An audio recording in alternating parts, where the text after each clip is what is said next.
It's alive. Oh, it's alive. It's alive. It's alive. It's alive. Oh, in the name of God. Now I know what it feels like to be God.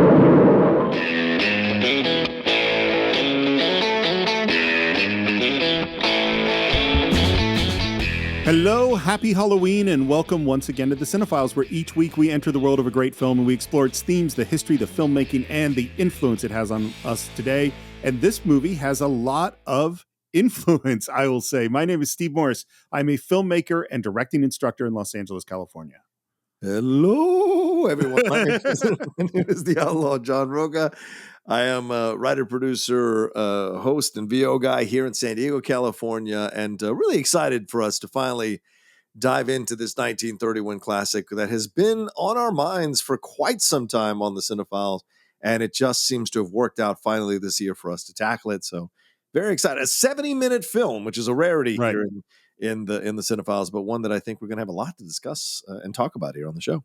Well, strangely enough, this goes back to the early days of the Cine-Files, because when we first talked about Frankenstein, it was when we talked about not the original, but the sequel, Young Frankenstein, the fantastic sequel. The sequel. Did I say sequel? You said sequel. I apologize. Yes.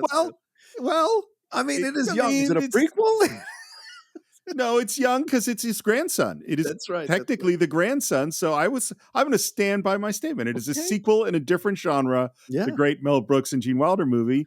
And it was really in discussions with our Cine-Files advisory board as we talked about Halloween films that they pretty much universally were like, no, you need to do the classic Universal monster movie. And we talked a bit about Dracula versus Bride of Frankenstein versus Frankenstein. And we decided to go with the original Frankenstein. And this is just, for everyone listening, the number one way you can affect the direction of the Cine-Files and hopefully get films that you really want reviewed is to join the Cine-Files advisory board. And it's a fantastic tier. We have great meetings every month, and those are where we really, really have long discussions about the direction the show's going. So if you're interested in affecting the direction of the Cine-Files, patreon.com/the Cine-Files, and check out the Cine-Files advisory board. Yeah, if you can't donate at the high roller level that we have out there for you to get that film done immediately, joining the Cine-Files advisory board is the way to do it. And as Steve said, we've had a number of wonderful conversations with everybody involved. People have been very excited to be a part of it and contributed a lot of stuff. And of course, Steve and I, at the end of the day, are the final jury on this whole thing and decide where we want to go. I think we think it's been great to hear from everybody on the board, and they've given us some interesting new angles and given us the temperature of the other listeners so that we can make a decision with much more knowledge going forward. And that's been great to see. Well, and what's cool too, frankly, everyone on that board, they're serious movie people with serious knowledge. And so the conversations we have every month are just a lot of fun to talk to other, let's say, cinephiles in a deep way about what the great movies are. Yeah. So John, do you remember how you first came to Frankenstein? Oh, yeah. This is one of those films that was on constant rotation. Again, as I mentioned, on Metro Media 5 in DC, they would show all the old films. And this is definitely one that I remember watching as a young kid. And the death of the young girl, little Maria, that stuck with me, more than anything else, the innocence of that moment and the frantic frustration of the Frankenstein monster being like, oh my God, what have I done? How do I, freaking out about it all. It stuck with me because it was just sadness. So there's just a genuine general sadness of this movie from top to bottom that from whatever reason struck me as a young kid, and I always enjoyed watching it. But I'll say this, it's been a very long time since I saw it. And so watching it again for our show was almost like watching it all over again from a completely different point of view. And I really enjoyed it, even more so older in my life than I did when I was a kid. My story is exactly the same as yours. I watched it at the same period when I was a kid, and all of those movies, Wolfman and Bride of Frankenstein and Son of Frankenstein and Wolfman versus Frankenstein and all those, they're all in the same rotation. And when I was a kid, I wasn't able to put things in context in terms of which came first or how they were connected or what was really dumb and cheesy and what was less dumb and cheesy. They were just all together, including Abbott and Costello Meet Frankenstein. I was just going to say that. Well, and as we mentioned, Young Frankenstein. And what's weird is I think I've seen all the other versions and parodies of this movie more than I've seen the movie itself. I've definitely seen Young Frankenstein more than I've seen Frankenstein. Oh yeah, ditto. Yeah. And it was the same thing. I hadn't watched this in decades. Yeah. So it was kind of like watching it for the first time. And we can't talk about Frankenstein without talking about Mary Shelley, who wrote the book Frankenstein or the Modern Prometheus. And the story, I think we talked about it back when we did Young Frankenstein, but the story is so crazy because she's on a trip to Europe with who will be her husband, but is not her husband yet, traveling around the country. They ended up camping close to the actual Frankenstein castle. They had lots of conversations about the occult and galvanism and mysticism and alchemy and all of those things with her future husband, Percy Shelley. And they end up near a lake in Switzerland, and they're hanging out, with Lord Byron and other brilliant writers of the time, as you do, and they're telling ghost stories. And I think it's Lord Byron who says, let's see which of us can come up with the scariest story. And he comes up with a story that's about vampires, which has linkages to what actually becomes Dracula. Yeah. And Mary Shelley, who's been traveling around and looking at Frankenstein's castle and all of these different things, starts thinking about the idea of life from lifelessness, and she can't sleep that night. She stays up all night, and the next morning she tells Shelley and Lord Byron and the other people they're with about this idea. And Shelley says, you got to write that thing. And she was, I think, 16 or 17 years old at this point. Wow. She sits down and writes the book when I think she's 17. She sits down and writes the book when she's 18. The book's published when she is 20 years old. Wow. Her name does not go on the book. Right. And I think the reasoning is, they didn't think a woman's writing this book would sell. Exactly. It becomes a huge, huge hit. It's only in the second edition that her name goes on the book in 1821.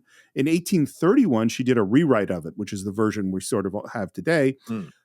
By 1823, so 3 years after the book has come out, it already has 5 different plays made out of it that are around London. It becomes just the hottest story around. And the Frankenstein story is done regularly in all sorts of ways, including early silent films, up until we get to 1931 and this James Whale version. Yeah. One thing we should say, what I find weird about this, and I think this is something that Kenneth Branagh and his version of Frankenstein was trying to rectify and failed. Yes, but miserably so, yeah. Is that the book is very different from the movie. Yeah. And the movie is what is locked in as the reality of Frankenstein, I think, in our minds, not the book.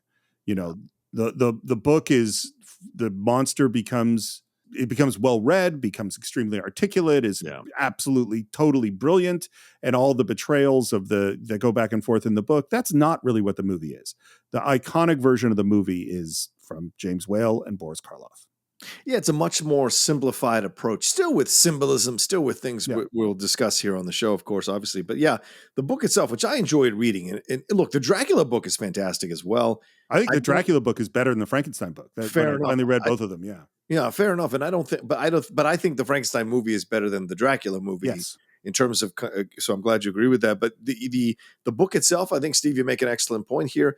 The Dracula book is much more intense, much more nuanced to what's going on here. But the Frankenstein book, the commentary here about our responsibilities to the things that we create, right? The idea of what we're dealing with that now with AI. AI, in essence, is our Frankenstein. We have, in 100%. essence, created that, right? And so what do we do with this? What we do with the terror that it brings? Can we handle it? Can we control it? And in the end, I think in the end of the book, Frankenstein takes off on an ice floe and leaves Victor there. The Frankenstein's monster, rather, takes off on an ice floe.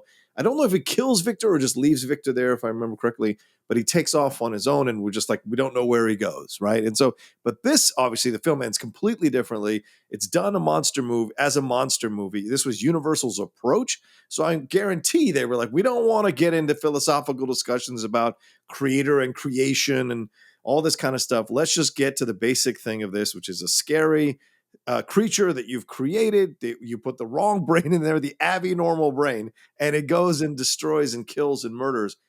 And at the end is burned in the mill and whatever, but clearly survives since there was a sequel. But this is where I find the two things to be completely different in how they portray this story, and both are effective for each of their mediums. And Yeah. you're absolutely right to bring up the Branagh film. I had such high hopes for the Branagh film because Branagh said it was going to be a much more faithful adaptation to the book, and it was a complete mess. And I still think there is a great Frankenstein movie that can be made that uses the source material as its base, that would flesh out the story and have stronger, interesting commentary to make, that would make people fall back in love with the original novel. And maybe someday down the road it will get made. Did you see the National Theater version, the filmed, I think Danny Boyle directed the filmed stage play that starred Benedict Cumberbatch and Johnny Lee Miller as Frankenstein and the Monster, and they switched parts? They switched parts. Yeah, I remember. I saw scenes of it on YouTube. I never saw the whole thing because I know they showed them at Fathom events. They did like one night screening or whatever. Didn't get a chance to see it, but it was one I was very curious to see. And as you said, Steve, there have been 5 different play versions of this novel that were put out there in the theater. So it would be fun to see, but I think a movie version would be what I would love to finally get a chance to sink into, you know? I did see it, and I saw it where Cumberbatch played the monster, and it's really good. It's really good. And closer. It's funny that you bring up the thematically how they're different, because emotionally that version is so painful and upsetting. And, spoiler alert, the character of Victor Frankenstein, who is Henry Frankenstein in the movie. Yeah. I do not like that guy. No, he's not a good guy. No, he's not a good guy. And the other interesting thing that we really have to point out about Mary Shelley is there are many arguments that this book, Frankenstein or the Modern Prometheus, is the origin of science fiction. Like, this is the first real science fiction story. And the things that you were talking about, and that's why I had the same thought about AI, of we're creating a thing and we don't know how to control it or what the hell's going to happen with it. This is a modern. We didn't have to worry about this as much in the Middle Ages because technology wasn't moving so fast. But by 1820, when she's writing this book, we're right at the end of the Enlightenment and we're in the beginning of the Industrial Revolution. Yeah. And suddenly things are moving fast. And they were already seeing the consequences of, coal fire over London and nobody be able to breathe and people living close together. And there's tuberculosis and typhoid and all these things going on and going, wait, where is this going to take us? Yeah. Where nobody's thinking of the future. And that is a lot of what Frankenstein is. Yeah. And I think, again, the commentary on what you create, right? If you even strip away AI, let's go back a few years ago, Steve, let's go look at Facebook, right? The creation of Facebook, which covered on The Social Network. How did Zuckerberg know what this thing was going to be? He was creating it out of his own ego and the possibility of what this could mean. Had no idea it was going to blow up the way that it did. And how do you control it? How do you feel? Oh, well, look, a lot of misinformation has been spread on Facebook. You can't control it, right? Just like Frankenstein's monster in the novel, he is acquiring information and becoming intelligent. What it does with that information is a whole nother situation. Same thing we're seeing now with Twitter, right?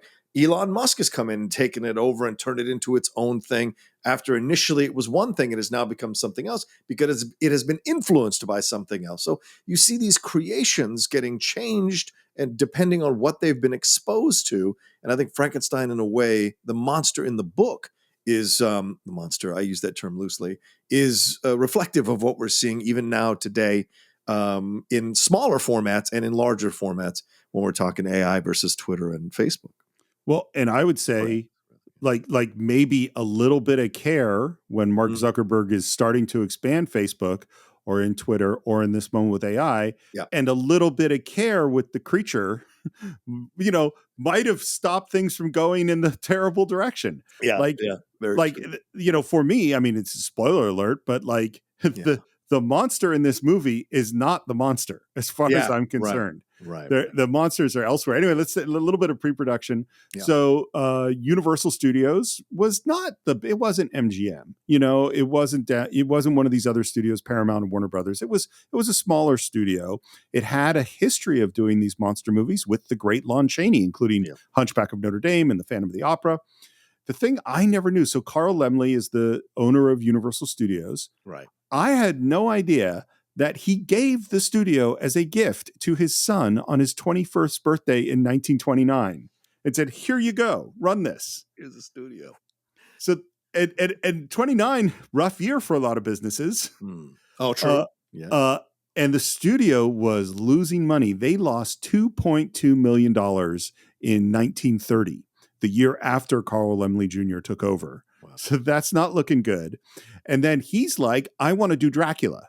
And his dad said, this is a terrible idea. You know, we're going into this depression. Nobody wants to see a scary movie. And he said, no, you gave me the studio. I'm going to make Dracula. And so they bring in Bela Lugosi. By the way, I had no idea. I don't know if you knew this, but I had no idea that do you know about the Spanish language version of Dracula? No. They shot a version of Dracula on the same sets on the nights that they were shooting in the day. The English version, they saw on the nights a Spanish version. Interesting. And it's so crazy to watch because it's literally on the same sets, somewhat different shots, somewhat different script. And they went, and so both the Spanish version and the English version were huge hits. The studio had lost $2.2 million the year before. They made $700,000 just on Dracula. Wow. And so they went, you know what? Maybe we should do more of these monster things. And so they rushed Frankenstein into production. And there had just been, also in 1929, a new play by Peggy Webling in England of Frankenstein. So they bought it instantly. And it was supposed to go to Broadway. And I think because Universal bought the rights, it didn't end up going to Broadway. And who do they want to have play the monster? But Bela Lugosi. Bela Lugosi, yeah. Because they're like, look, you were Dracula, it's time you play Frankenstein. And the director was not James Whale. The director they brought in was Robert Farley. And they shot, they said, this is what I have read, but it seems crazy to me. But as a film test, they shot 20 minutes of material. Wow.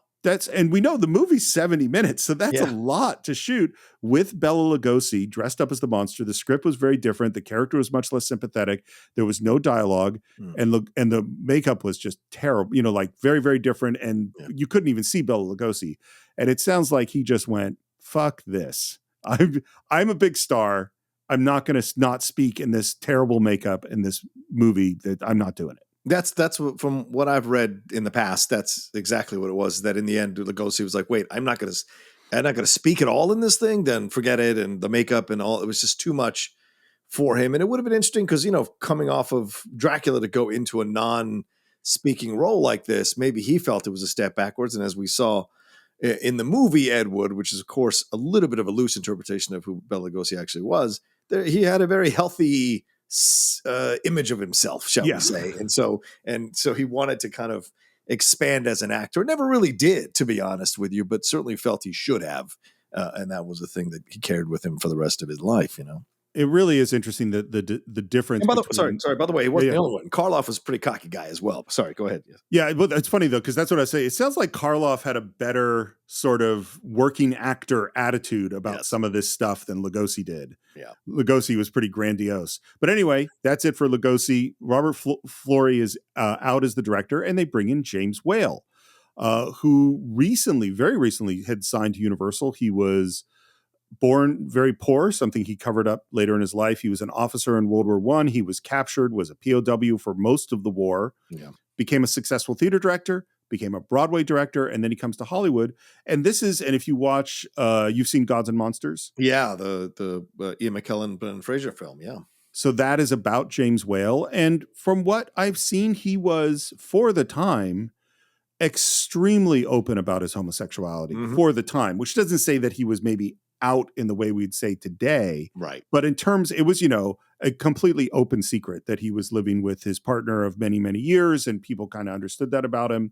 I haven't watched Gods and Monsters in a long time, but I remember particularly Ian McKellen's performance being just amazing. One of those independent films at a time when independent films were still had like a breath and a control of the mainstream. That was a nice introduction for Ian McKellen as well. Before the Lord of the Rings stuff, before this other stuff, you could see his work, and of course, a young Brendan Fraser who plays his lover in the film. It's a really interesting movie, and it's funny. I watched it multiple times because I worked on that DVD, and it was definitely one of those movies where every time I watched it, I saw more in Ian McKellen's performance. Yeah. And one of the things about that movie is that James Whale very much created an image of himself as the high-class British gentleman, which is very much not what his background is. Right. And I think to some degree you see some of that in this film which would you like to get into Frankenstein? Well, can I throw in a little bit more of pre-production, or Of course. yeah. Well, first of all, we see the lead in the film, Colin Clive, who, rewatching this time around, Steve, I was really amazed at this young man's performance and what he was able to bring to this character. That I know we maybe don't enjoy the character that much, but certainly an interesting legacy to leave. But only 37 years old when he passed from pneumonia. And he was a alcoholic. One of the James Whale got to know him and cast him in a play, and he played the lead as an alcoholic. And the reason he cast him is because he wanted someone who was an alcoholic to play this character as alcoholic, and that's how they kind of became friends and got to know each other. Mae Clark, who plays the love interest, Elizabeth, I think it is in the movie. She also was part of that play, and her and Colin Clive. Oh, I didn't realize she was in the play. Yeah, she was in it. Wow. So that's how James saw her and wanted her to be a part of this, and kind of basically just brought the people from the stage onto the screen, because James himself wanted to kind of have a shot at doing films. He'd been a scenic designer and a director, as you said, and so them all coming together to work on this is really interesting. But let me tell you, the studio wanted, and they didn't go with, a young Bette Davis to play the Mae Clark role, and that did not happen. In the end, they went to Mae Clark. But Colin Clive, an interesting guy who has a legacy here with his grandfather being one of the big people who were involved in the British Indian situation, as we've spoken about in Gandhi. So the connection here for him, he comes from a long legacy of military people. He went a complete different direction. And a lot of people think it was because he got in an accident horse riding, and that affected his military career. So he turned to acting. But it was also what a lot of people felt was the reason he became an alcoholic, was to deal with the fact that he couldn't go into the military. Kind of like Gary Sinise in Forrest Gump, right? Kind of that feeling of like, I have come from a long legacy of people who died in multiple battles. And so he went towards acting. And I think for me, he delivers a virtuoso performance in this film. And I just wanted to kind of give him some love before we started our conversation about the film, because I think he is an absolute standout in this movie. I totally agree. And I think not only do I think he is a standout, I think he is the archetype, because he is the archetype mad scientist. Like that, the character of Henry Frankenstein in this movie is, and this is what's weird. I think I said this, we were talking about Westerns. I think I told this story sometime a while ago on the Cine-Files, is that I remember watching My Darling Clementine for the first time when I was in college. And I saw the Batwing doors and the shot of, red eye and things slid down the bar and all this stuff. And I'm like, oh, this movie's totally full of cliches. And then I went, oh, this is where they're all from. And I totally had the same feeling watching Frankenstein. Some of it seems like cliches. And it is like, no, this is the origin of everything about monster movies. Not everything. Many of the classic things about monster movies were established in Frankenstein, Yeah. And just I want to give one last thing. Colin Clive, his grandfather's great grandfather rather was Robert Clive, who is the first British governor of the Bengal presidency, and had been widely credited for laying the foundation of the British East India Company rule in Bengal. So that's the legacy this guy was coming from, to be an actor, which is so interesting. So anyway, just wanted to throw that out. And we can say that legacy is very complicated depending on your perspective. Absolutely. 100%.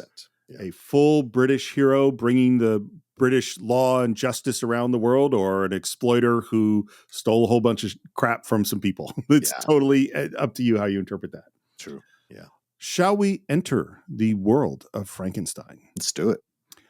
I had no memory whatsoever that there's a dude that comes out in front to tell you how scary this is going to be. Mr. Carl Lemley feels it would be a little unkind to present this picture without just a word of friendly warning. And from what I read, this was added post-production because, as I've said many times on this show, people think this stuff just gets created nowadays, but religious groups all the way back then in the 1930s were having issues with these monster movies and this idea of bringing something back to life. The novel of Frankenstein was something that religious groups had issues with because it was, in essence, a scientist wanting to play God, and that was something they were super sensitive about. So this warning was a way of answering those critics before the film started. And the actor that's doing it is Edward Van Sloan, who plays Dr. Waldman in this film. He had also just played Dr. Van Helsing in the Dracula movie, and he will go on to play a very similar part in the Mummy movie. And this became this guy's gig, you know? And what I read, which surprised me, was that this little speech was written by a very young John Huston. Yes. We are about to unfold the story of Frankenstein, a man of science who sought to create a man after his own image without reckoning upon God. And I think that is to your point of cutting off religious objections, hopefully before they get there, which did not actually work for this film. So if any of you feel that you do not care to subject your nerves to such a strain, now is your chance to, well, we've warned you. And he walks off screen. And we go into titles, and this is, until the end of the film, the only score of the whole movie, which it just shocks me that there's not a lot of music. And in the titles, we see that it says The Monster, and the name given there is question marks. They do not give Boris Karloff's name in the credits, which is actually what happened throughout the theatrical history way back to the 1820s of the monster was not actually named in these plays. And then we were at a funeral, and man, it's so funny that we just did Night of the Hunter, which owes so much to German expressionism. And this, we're seeing it right here too. I mean, just the way all of this is filmed is dark and brooding and filled with shadows and very expressive. Yeah. And you see the other thing, it's funny. I don't know if I got the new 4K Blu-ray of this, and I watched it with that. And the thing about 4K Blu-ray, it looks fantastic. And that painted wall in the background really looks like a painted wall, a cool wall. It looks great, but it looks like a wall in the background. Yeah, yeah. And then we see someone pop up watching this funeral, and it is Fritz, who is played by Dwight Fry, who also played Renfield in Dracula. Wow. Keeping all the same people together. It was funny. As soon as I heard the word Fritz, I was like, well, isn't it Igor? I mean, this should be Igor. Yeah. Fritz is not in the book, is a character introduced in all these plays. So Fritz was a regular character in the plays, and that's where this name comes from. And they finish up the funeral. It's very somber. The mourners all walk away. And then, and this wasn't in the script, but they added a little more time of the guy filling the grave. And you know what I think is key to the guy filling the grave is the sound of the dirt hitting the coffin. Yeah. And they got it because they put a microphone inside the coffin. That's the sound we're hearing. And I think it's, particularly for 31, I mean, sound only, Jazz Singer's 27. Yeah. This is 4 years after the jazz. Sound is totally new. Yeah. And that feeling of hearing the sound hit the coffin, I think is pretty radical in 1931. Anyway, he finishes, filling up the grave, and up pops Henry. It's really weird to me, by the way, that they changed his name from Victor Frankenstein to Henry Frankenstein. Yeah. Victor is Frankenstein's a better name, isn't it? Yeah. I really wonder what the motivation for that was. But they pop up and they come out, and he takes off his jacket and they start to dig up that grave. Yeah. We're getting right to some disturbing stuff. Yeah, right off the bat. And it's weird because they do it really quickly. Like that grave barrier couldn't have been more than maybe, I don't know, a few seconds down the road, and they already are in there. But you can see that already the way Colin Clive comes into this as Henry Frankenstein, you can see the passion and the vigor and the desire of what he's doing here. And he isn't a cruel person to Fritz, but he certainly is a person who feels he's above Fritz. And you can see in the dynamic of how they're working together to get this, to unearth this body, which has just died. So there's also that kind of feeling of like, how can we, this is essentially the protagonist. How can we support the protagonist who is here grave robbing for the first few seconds of the movie? No, it's a violation. And I would think, I think today it's a violation. And I think in 1931, it's a violation. It's a very, and he is, I won't say he's crazed, but he's in the direction of crazed. You know what I mean? Yeah. And so I think it's a really disturbing place to start your movie. And you say this is the protagonist, and I guess that he is. Yeah. But it doesn't always to be a good person, but he is the focus of the movie. I mean, it's so funny. It's not really a viable comparison, but like Taxi Driver, you're with a guy who's a crazy person who you really don't trust. And I don't trust Henry Frankenstein. Right. Like, I'm worried about this whole situation. And the moment they pull that coffin up, and it's so funny because for me, because they pull the coffin up sort of vertically in the grave, is I can sort of feel that body kind of bouncing around in there. You know what I mean? Like, that's how it feels to me. I'm very aware that there's a dead body in that coffin. Yeah, we have that close-up shot of Henry saying, he's only sleeping. He's waiting to be alive again in a new way. You see the obsession in his face. And they throw him on a cart and they're wheeling that away. And then we come up to a hanged man. Yeah. And he says, Fritz, will climb up there and cut the rope. Fritz wants no part of it.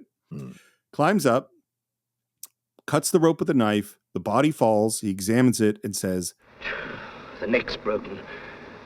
The brain is useless. We must find another brain.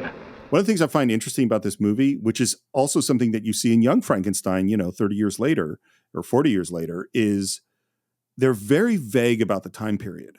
Because what we saw in the funeral and this hanged man at the gallows, that could be mid 1800s. That could be 300 years ago. Yeah. And then when we go to the medical college, which is where we go now, it's clearly people are dressed in sort of clothes of the 30s. Yeah. But then there are no cars, there's no radios, there's no telephones. And the townspeople and the world seems more 19th century. And that's all done consciously to go like, this is in some Middle European, non-specific time and place. You know what I mean? Yeah. Like a fairy tale kind of world. Yeah. And we're in this medical college and there is a cadaver there and Dr. Waldman is there and he is talking about these brains, and then he shows two brains, one of which is a normal brain and another is an abnormal brain. I really can't get away from Young Frankenstein. You can't. And this thing, the abnormal brain, this is added by this movie. It is not in the book. It's not in any of the plays. And what the decision was, and I actually think this is was the wrong decision, is that we wanted to make the monster more absolutely scary as a bad guy. And this was part of their way to do that, is that the brain they used is abnormal. Right. And this is, of course, the 1930s. So this idea of exploring the human brain, of course, we've had Freud and other philosophers and psychologists and whatever, early psychology, having this discussion about the effect on the brain, like how one brain is different from the other brain. The ones that commits crime, it must have some kind of issue where, this rudimentary trying to explain why some people commit crime and why some people don't. And even nowadays, Steve, we have the investigation of CTE on the brain and its effect on the brain versus a player or a person who doesn't have CTE on the brain and how that affects it. So the study of brain science, even back then in the 1930s, is something that we're still doing today in exploring how the brain functions and what in the brain can be affected to affect behavior or affect instinct in certain moments. It's funny. I hadn't thought about what you just said, but like there's things, because obviously there's connections there with like Dr. Jekyll and Mr. Hyde and stuff like that of like, man, we know a shit ton more about the brain than we did then. And you could do a Dr. Jekyll and Mr. Hyde or an abnormal brain or changing brain stories today with a lot of science that could be real scary. Yeah. Agreed. But the class ends and everyone walks out, leaving behind a couple of brains that you just, who cares? What could happen? Well, what could happen is Fritz, who climbs in through the window. And it's so funny because, again, I can't not picture young Frankenstein and Igor. And he's got that little tiny cane. Yeah. Fritz does. And he goes down to get one of the jars. Obviously, he's going to grab the normal brain. For some reason, he takes the lid off and leaves the lid on the desk. I'm like, if I was carrying a brain around, I'd keep the lid. And then he gets startled, drops the brain, and of course picks up the abnormal brain and heads out with it. And we cut to Elizabeth, who, as you said, is played by Mae Clark. Yeah. I didn't realize that her movie right before this is Public Enemy, where James Cagney stuffs a grapefruit in her face. Oh, yeah, that's right. Yes.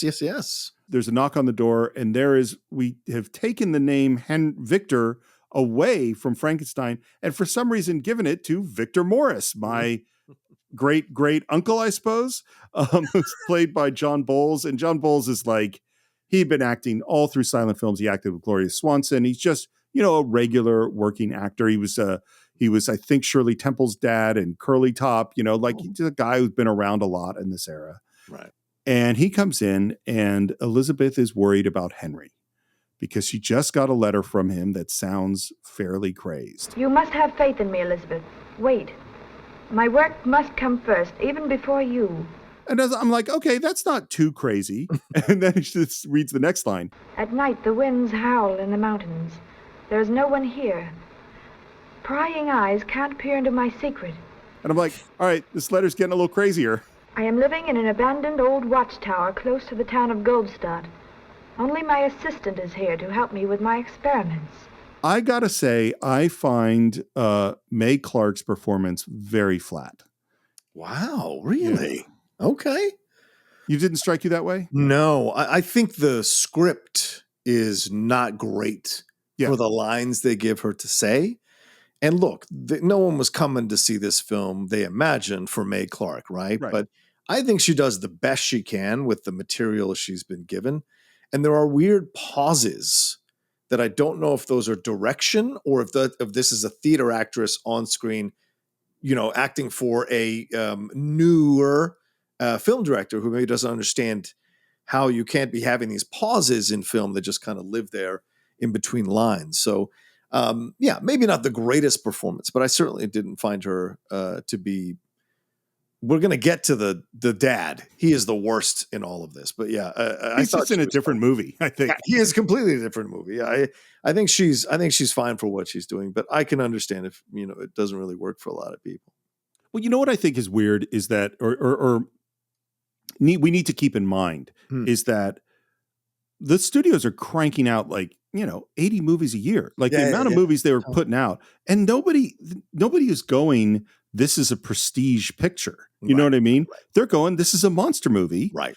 And so it's like they want to make it thrilling, and it's not supposed to have the most amazing acting. It's only because it has become a classic that I'm looking at it in a more careful way. Yeah. But what we found out is basically that there's some experiments that he is obsessed with, and he is kind of disconnected and very acting a bit crazed, and she is worried about him. Yeah. She asked Victor if he's seen him, and he says, about 3 weeks ago, I met him walking alone in the woods. He spoke to me of his work, too. I asked him if I might visit his laboratory. He just glared at me and said he'd let no one go there. His manner was very strange. Victor, what are you doing wandering and walking alone in the woods? That's what I want to know. Is that something people did in that place? I don't know. I mean, where else are you going to walk? If you had to walk from here to there. Clearly, it's a very heavy street. A lot of people around. I don't know. I think there's a lot of woods. I'm not a big fan of walking in the woods, I guess. I'm aware. Well, and looking at this world where there's monsters running around, probably a bad idea. And crazy ass castles on mountaintops? No thanks. No thanks. So Victor says he's going to talk to his old Dr. Waldman, who's Henry's old professor, and she's very grateful. Oh, Victor, you're a dear. You know I'd go to the ends of the earth for you. I shouldn't like that. I'm far too fond of you. I wish you were.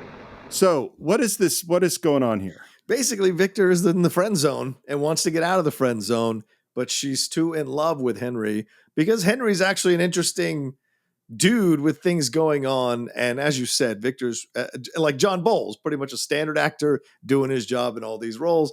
And that's why you cast someone like this in a role like this. He's not going to take the attention away from Henry Frankenstein, but he'll be a kind of lovelorn guy to be there for Elizabeth. And of course, later, Henry tells him, I'm counting on you to take care of her. So clearly a very reliable guy versus Henry.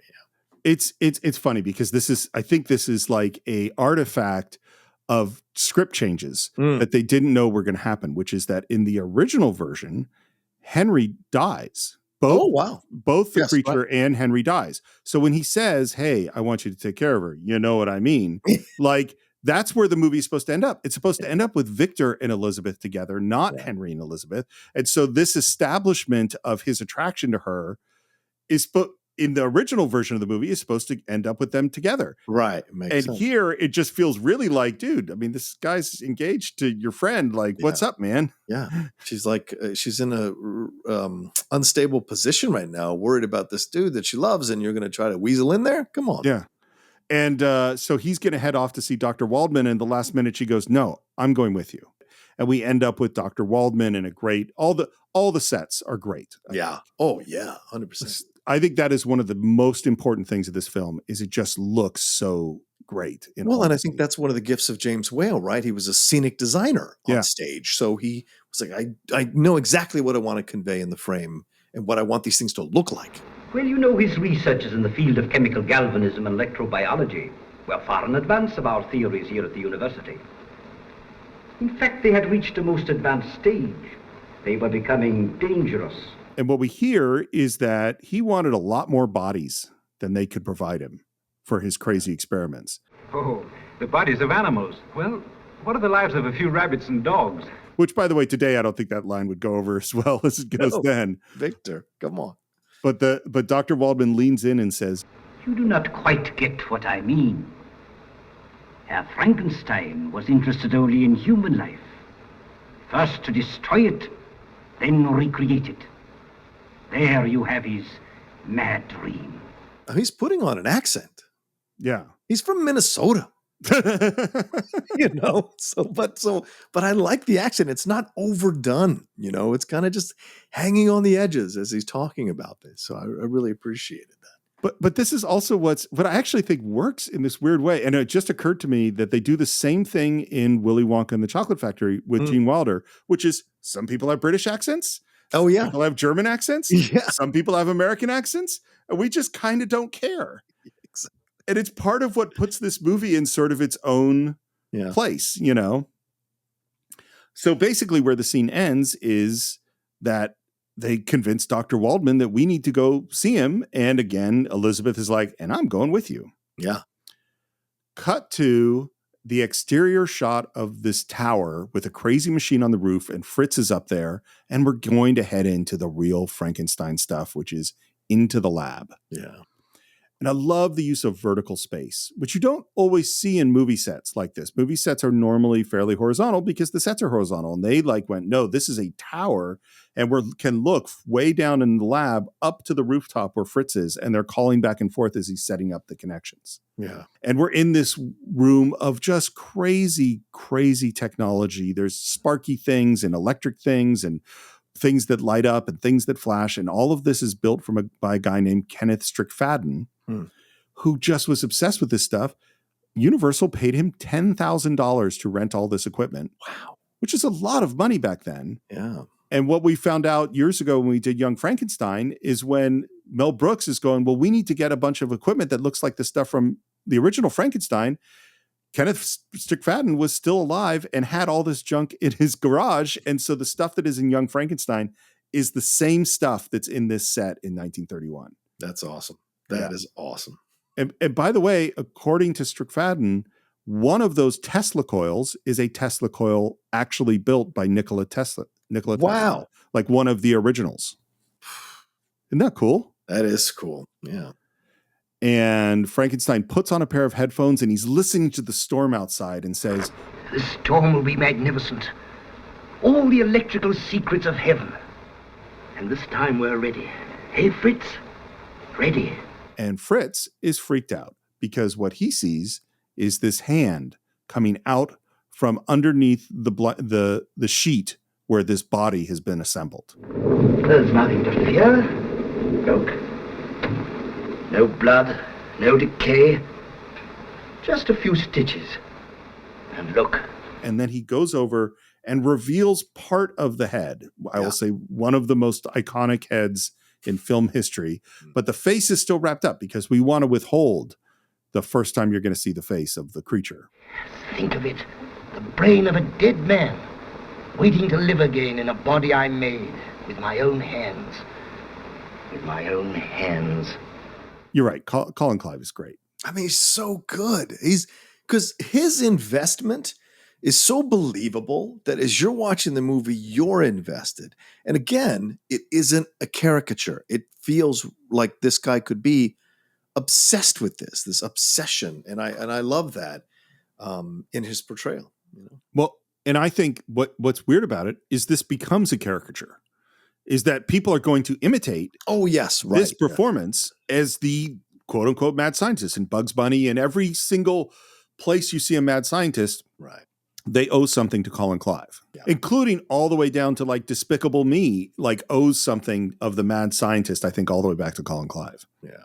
So we're waiting for the storm to get strong enough. And then we hear a knocking at the door. And Fritz goes down and he said, just send him away. And I don't know about you, but I think about Macbeth and the sort of comic relief as he's going down to the knocking at the door. Yeah. And Fritz goes down this huge stairway. Again, all of these sets are beautiful. The use of light and shadows, and it all looks really cool. And I like he opens up that little grate in the doorway, the little window. It goes, "Who's there?" And of course, it's Dr. Waldman and Elizabeth and Victor. And he just goes, "Go away." Gets him now. It's pouring rain outside, and they start calling out. And we have this amazing shot from the outside looking up at this window of Frankenstein, looking down kind of out of focus. Yeah. And finally realizes that it's his fiance. And even then, he still tries to get rid of them. What do you want? Open the door. Let us in. You must leave me alone. Let me at least give us shelter. And it's Elizabeth who's the one that convinces him. I don't think Waldman and Victor would have convinced him to open the door. It's the fact that Elizabeth is there with him. So Elizabeth insisting to go along actually works in the script because of this moment. There's no way they're in the castle without Elizabeth being there. Totally. I don't think he would have opened the door. Yeah. You know what's interesting, I think, is that from the beginning where we're digging up bodies is that the basic decision is that Frankenstein has said, what I'm doing is so important that the rules no longer apply to me. Right. So the sacredness of a body that's buried in a church cemetery, it doesn't matter. I can do with that body what I want. And the rules of society, people have come to my house in the storm, and I'm just going to send them back out into the storm, doesn't apply to him either. The only, as you say, the only connection that he's respecting at all is Elizabeth.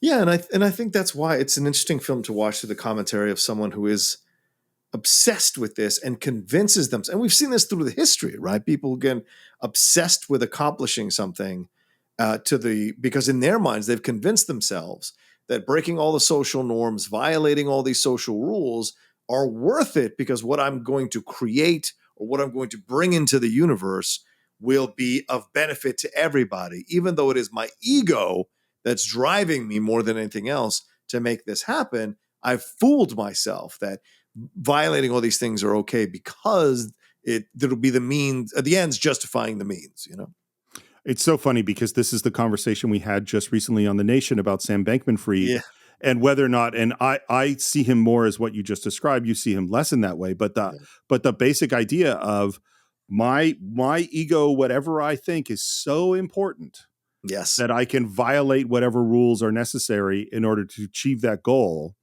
That's the mad scientist. Yeah, absolutely. And we have this moment where he's basically trying to keep them away from his experiment.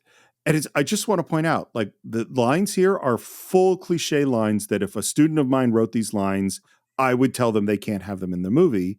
But this is where the cliche comes from, because he says, "You're crazy." Crazy, am I?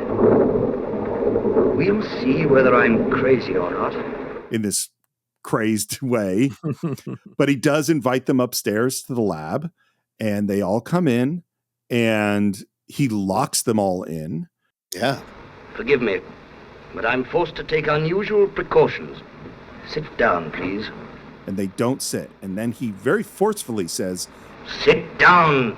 And at that moment, Dr. Waldman has gone over and is starting to examine the body, and Fritz yells at Dr. Waldman. I learned a great deal from you at the university about the violet ray, the ultraviolet ray, which you said was the highest color in the spectrum. You were wrong. Here in this machinery, I have gone beyond that. I have discovered the great ray that first brought life into the world. Which scientifically, I have no idea what any of that means, but the point is he's figured some shit out. Yeah. At first I experimented only with dead animals, and then a human heart, which I kept beating for 3 weeks. I gotta say, keeping a heart beating for 3 weeks, that's a hell of an accomplishment. Yeah, I would agree. And then this is where we hear, and this is where the religious objections to this movie begin, is they start talking about this body, and he says, I'm going to turn that ray on that body. and endow it with life. And you really believe that you can bring life to the dead? That body is not dead. It has never lived. I created it. I made it with my own hands from the bodies I took from graves, from the gallows, anywhere. So he is putting himself in the place of God, which even as an atheist seems like a bad idea to me. And I like this line. He says, quite a good scene, isn't it? One man crazy, 3 very sane spectators.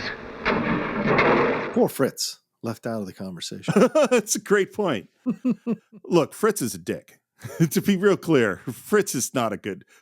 Fritz is the worst, is more responsible, I think, than anybody else for what happens in this movie. Wow. Listen, you're going after the simple one. I don't know. I think it's more his just simpleness, stupidity, so to speak. But that's fair. But maybe. Well, what I should say, look, Frankenstein is responsible. Well, look, and Frankenstein is the one who hired Fritz. So really, the question he's becomes, the boss, right? Why did you hire this guy? Yeah. Well, and really, yes. Well, we'll get to it. We'll get to some of the mistakes that are made. There are a lot of mistakes Henry makes here. Yeah, but the storm has reached the right moment, and so they start lifting up this table, which, by the way, Boris Karloff was really lying on as they lifted this thing up.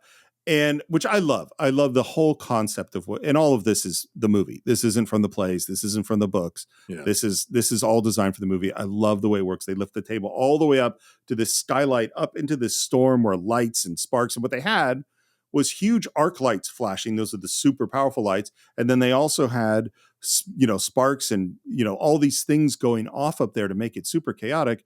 Yeah. And poor Boris Karloff is lying on a rickety table that's kind of swaying around near all these crazy lights. He sounds like it was kind of scary. And then they lower them back down, and we look at the body. We look at that hand that is hanging off the edge of the table, and the hand moves. Yeah. It's moving. It's alive. Oh, it's alive. It's alive. It's alive. It's alive. And they kind of grab him because he's full on going to crazy town. Yeah. Oh, in the name of God. Now I know what it feels like to be God. And that was, by the way, that line was edited out, or that part of the scene was edited out for a long time and only went back in after they remastered the film. Because, again, the religious groups, for him to say, now I know what it feels like to be God, that was so heretic back then. So a lot of people didn't get a chance to see that for a while before they put it back in. I'm going to say the same thing I said during when we did Night of the Hunter, which is It's so strange to me is like, the fact that the crazy person who's really the villain of the piece in a lot of ways has these delusions isn't an attack on a religion from my perspective. It's an attack on the person who is attacking the religion. You know what I mean? Well, we're sane thinking individuals, right? People who are obsessed with religion, and I may walk into some trouble here yet again on the show, but people who are obsessed with religion, in my opinion, aren't thinking rationally, aren't thinking normal and balanced. They're thinking way too much skewed on another side. And so everything is seen through that prism. And unfortunately, they see it as something negative to even mention it or to even have anyone say it, whether they're a villain or a hero in the piece. They just want it silent. We don't want. They want a silent. Exactly. I always think that pretending that you don't have enemies or ignoring criticisms actually just makes you look worse. 100% agreed. Yeah. And that's what we saw in Night of the Hunter. If they just said that, like they saw the Robert Mitchum character as an attack on religion, as opposed to, no, this is a horrible person who has, who's using religion. Anyway. Religion. Yeah. And then as they grab the crazed Henry Frankenstein, we fade out. And what I find so interesting and what this movie does so well is we're withholding the monster. We could have shown you the monster right there. Yeah.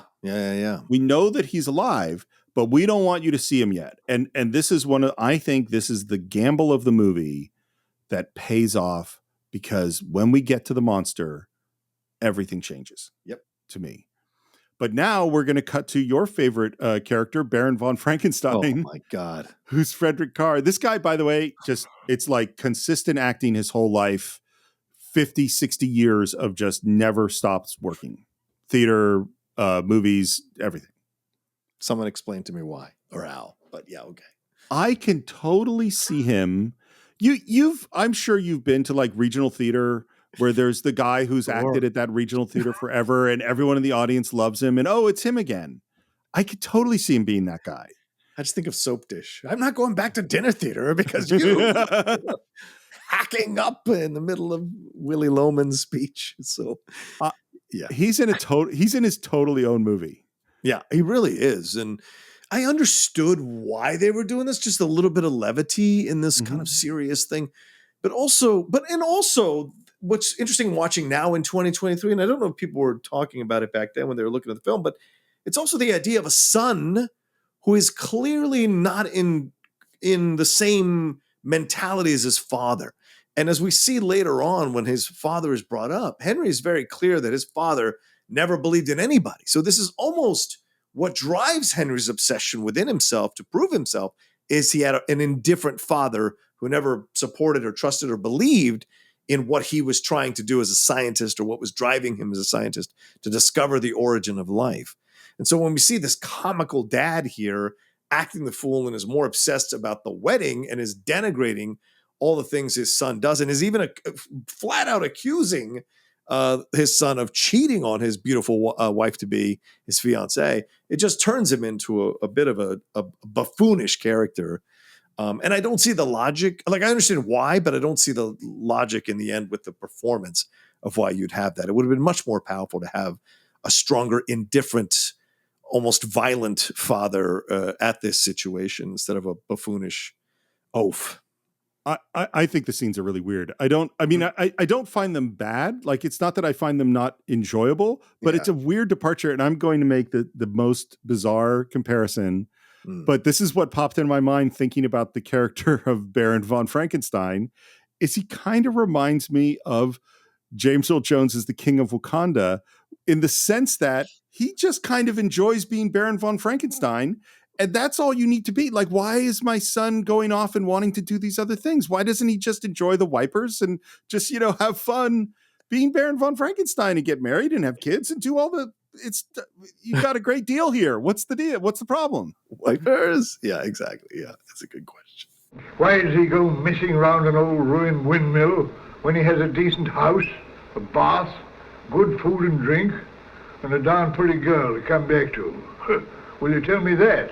He's a perfect example of a privileged person who is unaware of his privilege and unaware that he's being a jerk to other people. Like when the Burgermeister comes in and the Burgermeister is just like, well, when are we going to have the wedding? Who's named Vogel, by the way. Yeah, I love that. Yeah. So we got Morris and Vogel in this movie. We need a Roca and a McClung, and then we'd really have something going on. Set. Yeah, exactly. Yeah. Burgermeister comes in. This is Lionel Belmar, by the way. Again, tons and tons. This is the studio age. So he's in Oliver Twist and King and Kings and Mutiny on the Bounty and on, hundreds of movies this guy's been in. And this has to be who they based the Burgermeister on in The Year Without Santa Claus. Burgermeister Meisterburger? Yeah, the Meisterburger. I mean, it has to be him, right? Yeah. It is so absolutely an homage to him. And the Baron is being totally rude to him. And it sounds like the town, what it sounds like to me is the town does not get to party that much. No. And they only get to party when the Baron has a party. And everybody's like, let's celebrate, this wedding. And even like him kicking him out. Good day, Herr Vogel. Good day, Herr Baron. And good riddance to you. And he's a dick. It reminded me, their good day to each other at the end. I wonder, in the most recent film, Spirited, with Will Ferrell and Ryan Reynolds, they have that song where they say good day to you, which is like saying F you to somebody. And I wonder if that's a play on this exchange between these two guys, because he says to the good day, Burgermeister. And he's offended, the Burgermeister. He goes, good day, Baron von Frankenstein, and walks out. So it's a bit of an FU. So I wonder if that's what inspired the song, because that is a standout from that film. Well, the other thing that's weird that's going on in the scene is he continually, in front of his son's fiance, says the only explanation is there's another woman. There's got to be another woman. Yeah, of course. He doesn't have a lot of, he doesn't read the room well. Well, he doesn't have to. He owns the fucking room, I guess. Yeah. Then we're back at the tower with Henry and Dr. Waldman. And Waldman is, needless to say, freaking out about what's going on here. That this creature that's been brought back to life. This creature of yours should be kept under guard. Mark my words. He will prove dangerous. And this speech, which I believe was not in the play and not in the original script, and people speculate this speech was maybe written by James Whale. And I think it's key to the movie. Yeah. Have you never wanted to do anything that was dangerous? Where should we be if nobody tried to find out what lies beyond? You never wanted to look beyond the clouds and the stars, or to know what causes the trees to bud, and what changes the darkness into light? But if you talk like that, people call you crazy. Well, if I could discover just one of these things, what eternity is, for example, I wouldn't care if they did think I was crazy. I agree with you, Steve. I love this speech. And we should say the writers, screenplay writers at least, are Garrett Fort and Francis Edward Farrago. Those are the credited screenwriters. And of course, it's adapted from the play, and as Steve mentioned very well earlier in the novel. But like this speech, I agree with you. This is where, people say, well, I don't want to go back and watch old films or black and white films. This speech is so astute and so interesting and very much still something that people have inside of themselves. This idea of, well, if I don't try, if I don't take a chance, if I don't go past the limits of the boundaries, how do I know what's possible? How do we know as a species what we can do, what we can accomplish, what we can bring about through our intelligence and our drive and our abilities? And that's what essentially he's saying is like, yeah, you don't have the vision I have, but I'm driven to do this. And the great people of life are driven to do things and have to ignore people who cannot see the things that they see and see the world the way that they do in order to accomplish the things they accomplish. So there's a lot of power in this speech that I think does a great job of humanizing Henry Frankenstein and making him a much more interesting three-dimensional character to watch in a film that is kind of full of one-dimensional characters. This is the "risk is our business" speech from Star Trek. Yeah, great point. Like that's and this is the thing, and this is the distance between the "risk is our business" on Star Trek, where Kirk takes all sorts of crazy risks and ends up that's what saves the day. Yeah. And Frankenstein, where he takes all sorts of crazy risks and he goes too far. It's the same story. It's just luck. I mean, like, we could say that maybe Kirk planned ahead a little bit better than Frankenstein did, but still he's saying the same thing. It's like, how are we going to find out if we don't try stuff? Your success has intoxicated you. Wake up and look facts in the face. Here we have a fiend whose brain must be given time to develop. It's a perfectly good brain, Doctor. Well, you ought to know. It came from your own laboratory.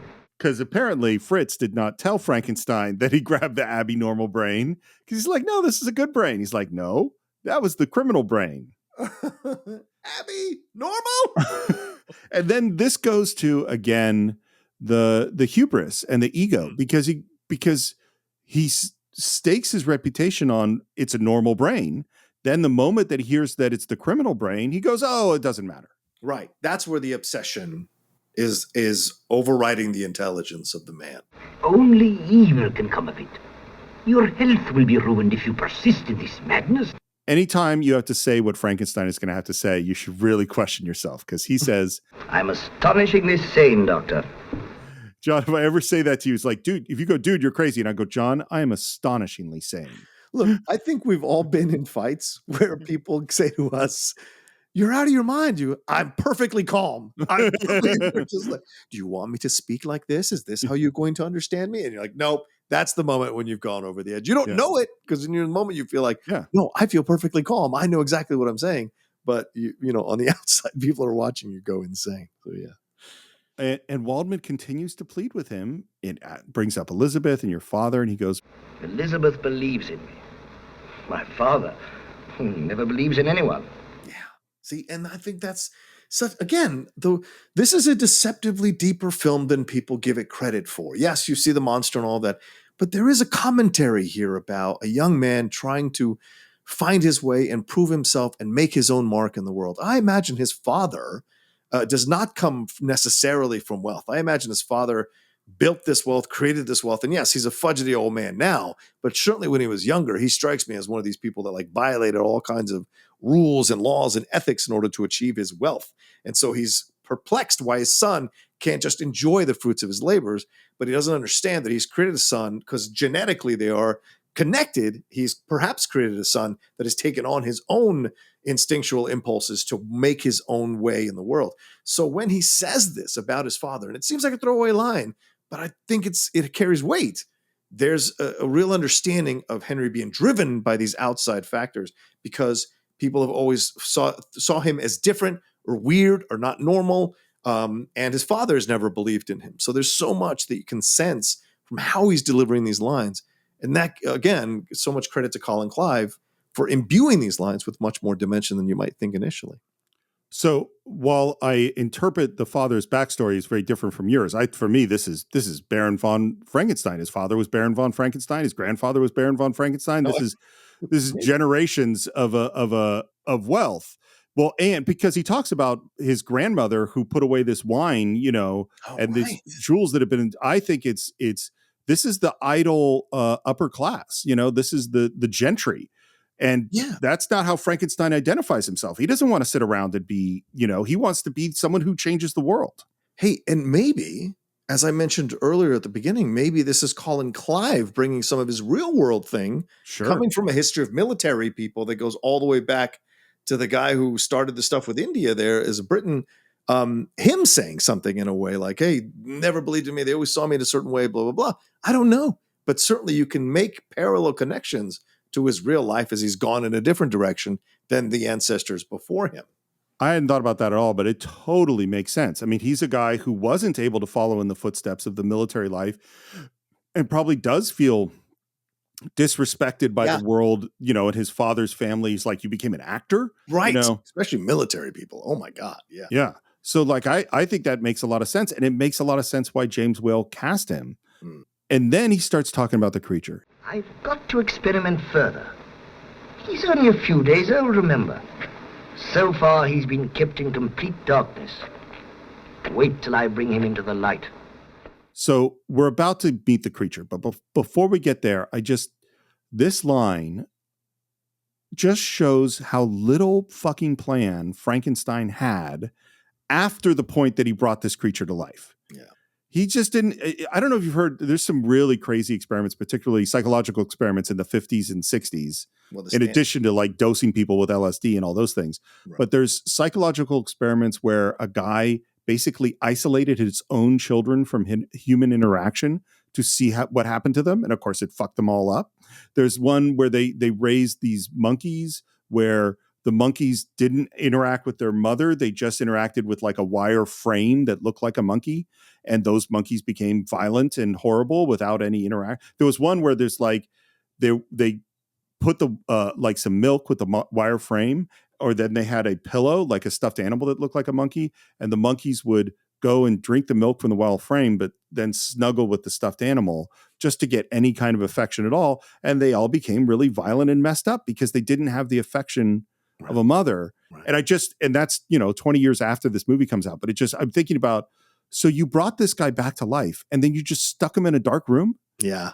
Like, think of how, because this next moment, which is we hear footsteps for a long time, builds a lot of anticipation. Here he comes. Let's turn out the light. The footsteps are getting closer and closer, and then the door opens, and then the creature steps into the room backwards, and then slowly turns around. And I gotta say, I think this moment is totally fucking amazing. Yeah. When we see that face. You cannot earn this moment unless most of everything in the film is working, so that when this moment happens, it's like this boom moment for you as a viewer. Also, you can ignore the logic of why he's walking backwards into a room, So it makes sense to have him do the turn. I do think James Whale messes up by doing two close-ups. One close-up would have been enough, him turning into the face, maybe holding the camera there for a while. But I guess they wanted to really kind of drive home the horror of Boris Karloff as Frankenstein, Frankenstein's monster. Yeah. I see why you say that, but it did work on me, and part of it is that expression and Karloff's performance. And let's talk about Boris Karloff. Yeah.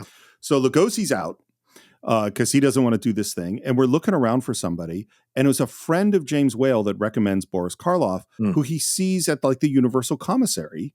And kind of looks at a guy, likes his face, and then they sit down and eat together. Yeah. And he just basically says, I just was fascinated by looking at this person. And Karloff, he's a guy who's been acting way into the silent movie since like 1919. Yeah. Acted in all sorts of stuff. Always a bit player. Right in the last couple of years when talkies started, he started to have a little bit of success. He's in a couple of Howard Hawks movies. By the way, his actual name is not Boris Karloff. It's William Henry Pratt. Perfectly fine film. Yeah. And it was really James Whale looking at his face that got him seeing who this creature could be. And the first sketches come from James Whale in terms of drawing what the face looked like, because as you said, he was a designer. Yeah. And then that went to Jack Pierce. Jack Pierce is the head makeup artist at Universal Studios, and he had worked with, but never been in charge of, Lon Chaney Sr. For Hunchback and Phantom of the Opera, where the makeup is astounding, all of which is done by Lon Chaney.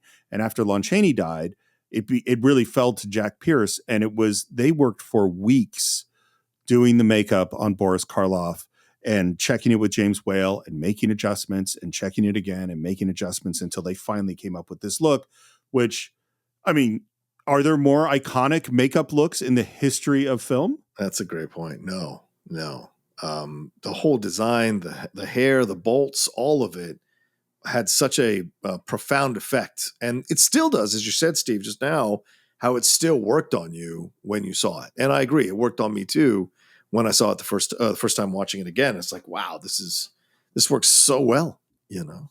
And and Karloff's performance, the eyes, just the kind of dead nature of the eyes with, you can tell there's just shades of a little bit of evil underneath. So all of that has to be conveyed when you're walking into that scene. I think what Karloff does is amazing. And by the way, it was Karloff's idea, because he's collaborating with the makeup artist too. Right. Is that originally his eyes were really open, and Karloff's like, no, I think he should be like have sleepier eyes so that his lids are halfway down.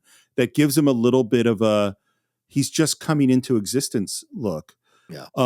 And like the flat head, because that's where they put his brain into this skull, and the fact that his, the huge shoes, they put metal rods in his pants that made it awkward for him to walk. They have the sleeves are shorter, which makes his arms look unusually long. His hands are built up to look bigger, and everything.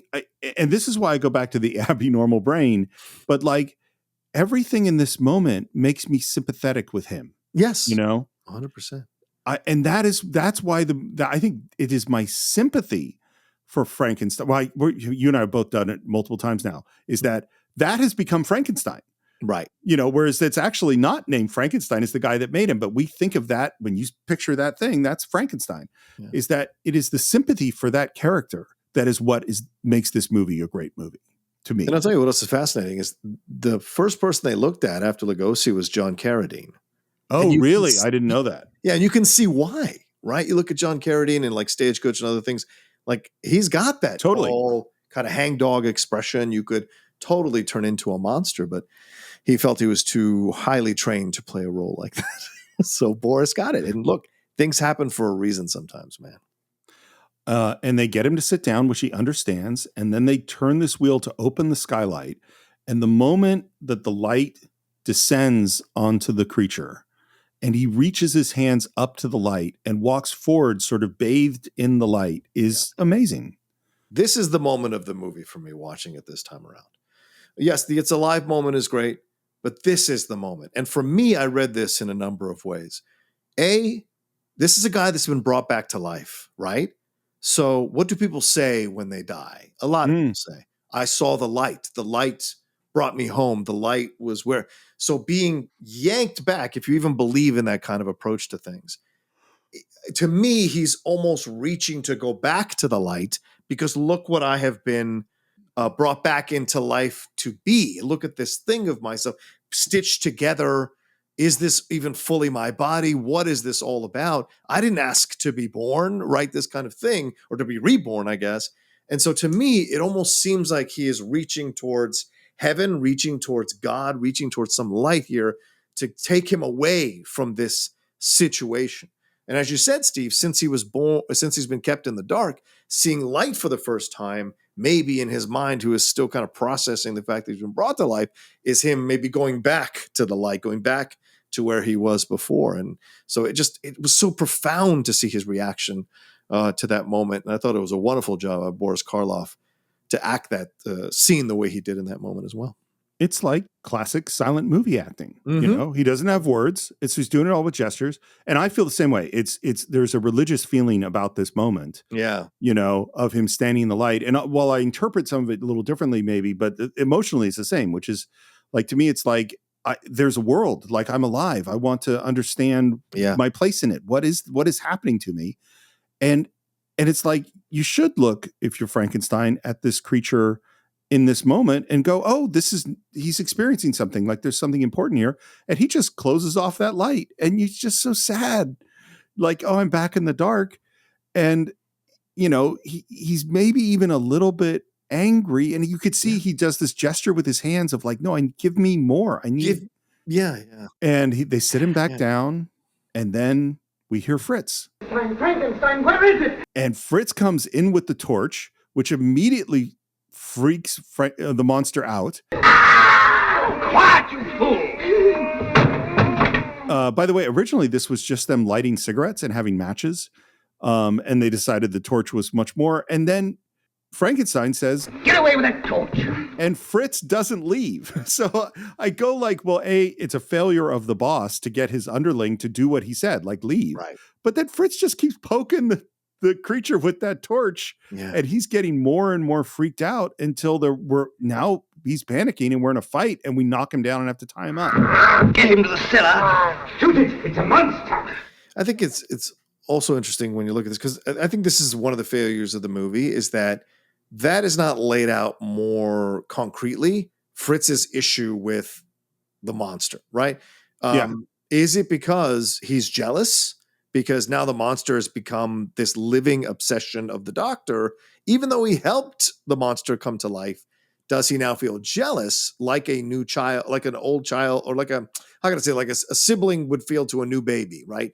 Is this jealousy going on? Because Fritz courts the anger of the monster consistently until his death, which we're getting to here in a few minutes. So I find that a perplexing part of the movie, and I wonder if there were other scenes here between them where you establish the kind of rivalry between them, so to speak, from Fritz's side at least, that would make sense why he was so angry at this thing.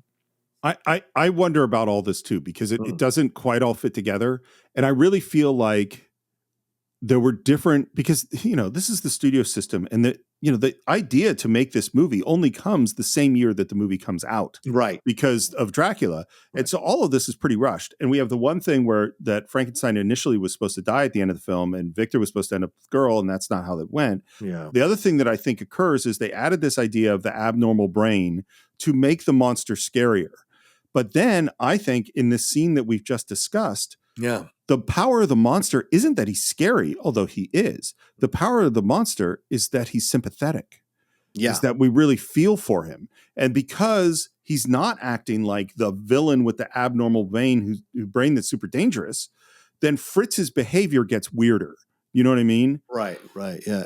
Because I'm like, why are you being so mean to this sweet creature who just wants to reach his hands out into the light, Yeah.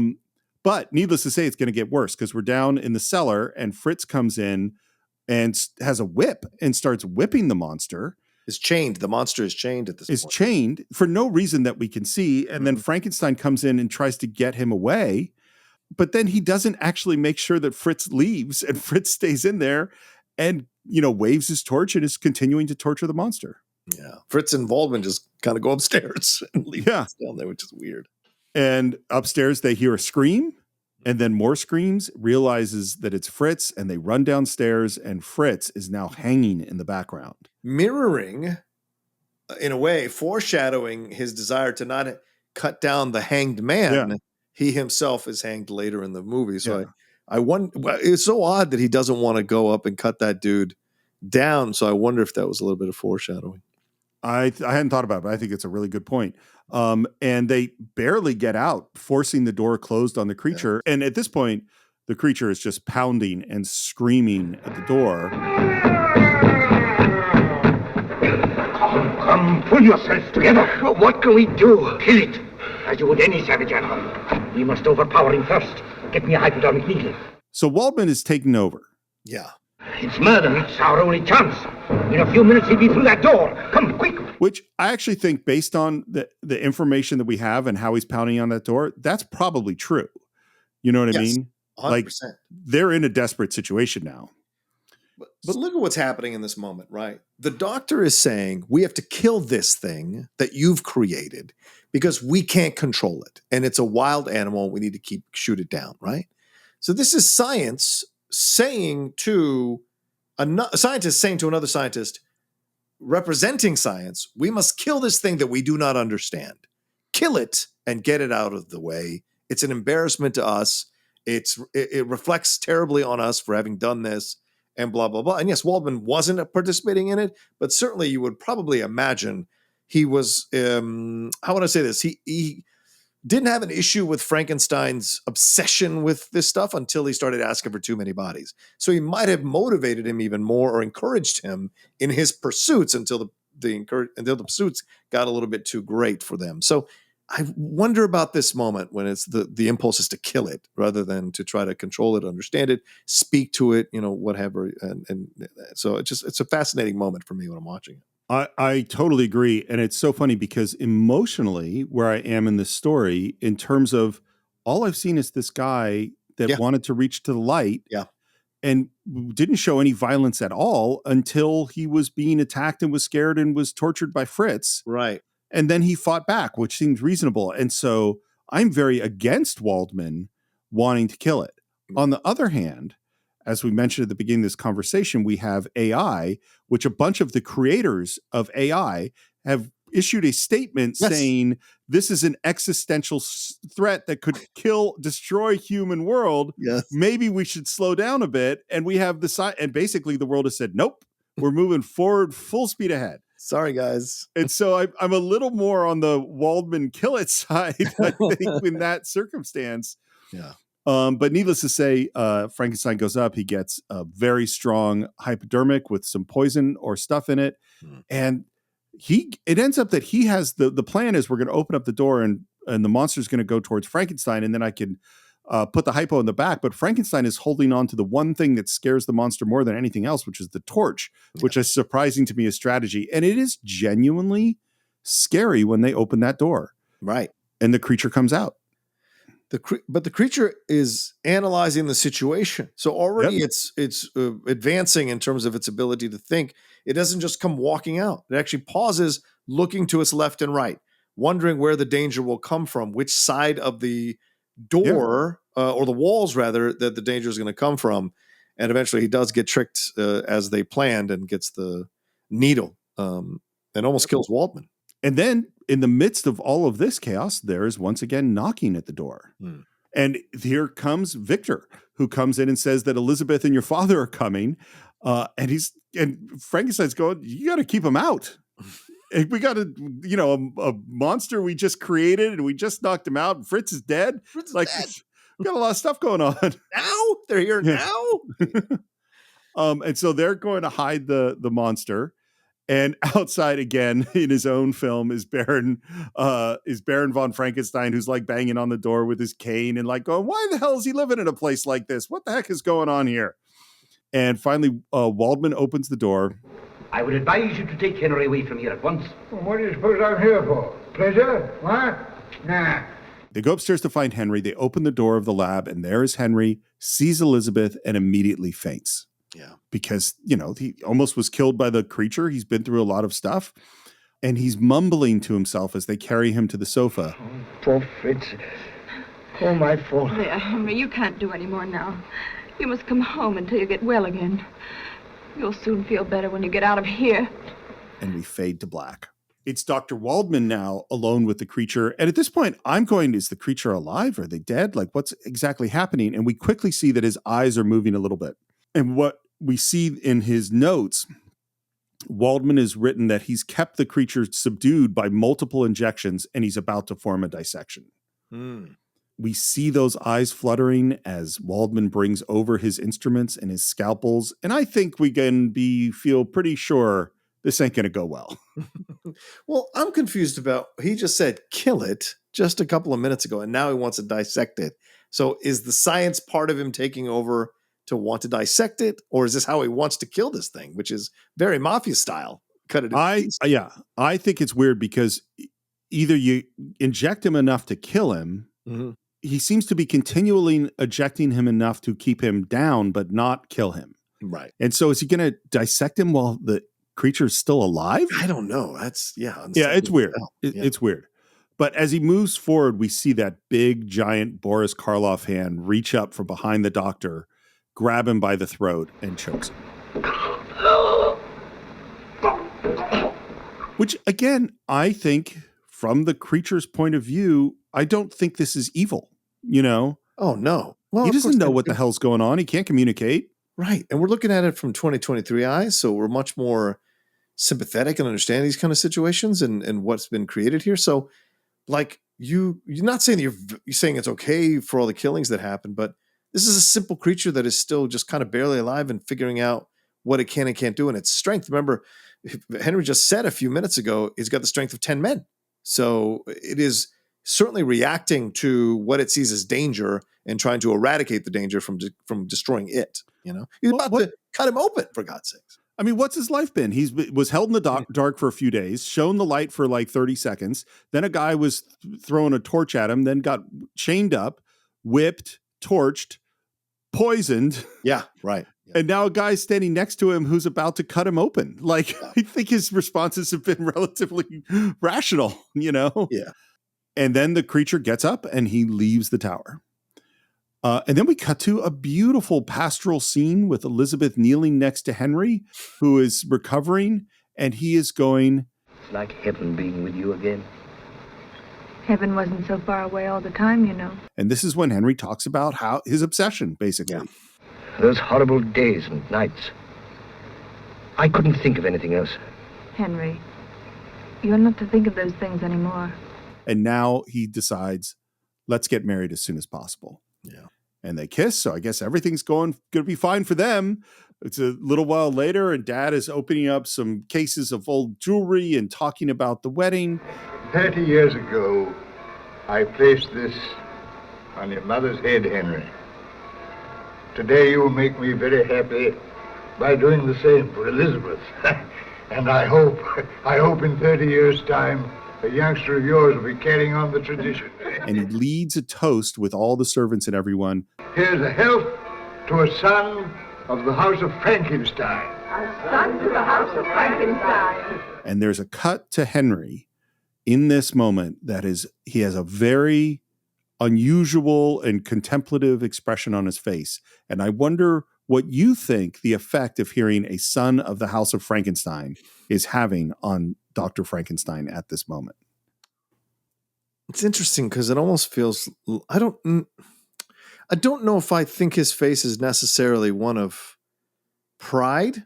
It seems to be one of, well, I always wanted to be accepted. And now that it sounds like they're accepting me because I'm not doing the things that I want to do, should I accept this kind of acceptance? So maybe I'm reading way too much into it, but that's what I see from his face. Do I really want this? Yeah. To me, what I see is the son of the house of Frankenstein is the creature he just left in the tower. Oh, interesting. That's his son. You know, like that's the moment that is the conflict between the future I'm supposed to have with Elizabeth as the next Baron von Frankenstein and living this life, and the thing I was trying to do before. Yeah. Which is create life. By the way, the moment where, because we're drinking some fancy wine that his grandmother put away. Right. And the moment where he goes, give the servants some champagne. This stuff is wasted on them. Yeah. We'll keep the good stuff. But he thinks he's being totally generous, which on some levels he is. He's giving his servants champagne. And now we go, there's a huge party outside. And this is, I think, James Whale is showing off the Universal backlot and the costume department and all the lederhosen and all the people just running around and partying, because this is the whole city is going to party when the Frankensteins get married. Yeah.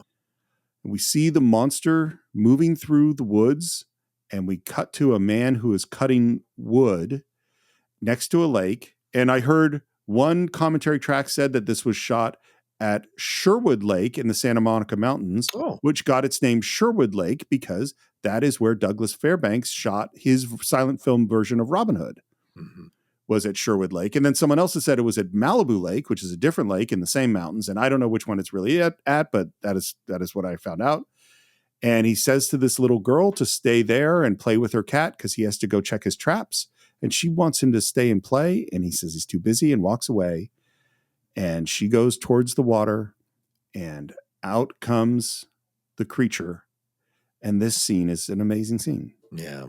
And what's great is you see her moment of fear, of just like, this guy looks kind of weird. And then you feel her childlike overcoming of that. Who are you? I'm Maria. And reaching out to him and taking his hand. Will you play with me? And man, I love Boris Karloff. Is the tentativeness, the shyness, the joy, the feeling of being welcome, the smiling, the reacting to the touch of the little girl's hand, everything he does in this scene is lovely. Yeah. And she pulls out one of these flowers and hands it to him, which he smells. I can make a boat. And she tosses a flower into the lake, which floats. And he has a flower and he tosses it into the lake, which floats. And he's smiling. And then again, it's perfect silent movie acting because he kind of looks around for another flower. And then he doesn't see another flower. And he looks at the girl, and you could see his thought process of, I wish I had another thing that I could throw in the water. Because, I remember, when Jackson was 2 years old or 3 years old, picking up a rock and throwing it in the water, that was as fun as you could get. Right. So he looks around for something else to throw in the water, and he grabs the girl. No, you're hurting me! No! And he throws her into the lake. And she sinks. But by the way, this girl did not know how to swim. Oh, shit. And James Whale is trying to get her to stay underwater and she's just trying to stay afloat. And finally, she figures out how to stay underwater so they can get their shot after he throws her in. She sinks and disappears, and he knows he's done something wrong. Right. And he looks at his hands and he runs away. Yeah. And again, this is a brain that's been put in to a collection of body parts. So this idea of looking at his hands, is he blaming his hands? Did his hands have their own? Like it's an interesting moment there when he's looking at it. What did I do? How could I do that? The logic of it all. I don't want to make the comparison, but maybe I should. But it's like a dog sometimes. After the dog indulges itself and does the terrible thing, when the owner comes home and looks at the dog, and the dog has that sheepish look on its face because it knows it's done wrong. It indulged its instinct to do something and then realize later it's done wrong. And when the owner confronts him, that's the look on their face. So, and I'm not saying he's a dog necessarily, but you could argue that he is, as you said, younger, mentally younger, and doesn't understand this whole situation. And so the fear of what he's done takes him over as he runs through the woods looking at his hands. Do you think when he threw the girl into the lake that he had any sense that what he was doing was wrong? No. I think he threw her in the lake to see if she would float. That's all. Agreed. Do you think he will ever throw another girl into a lake? No.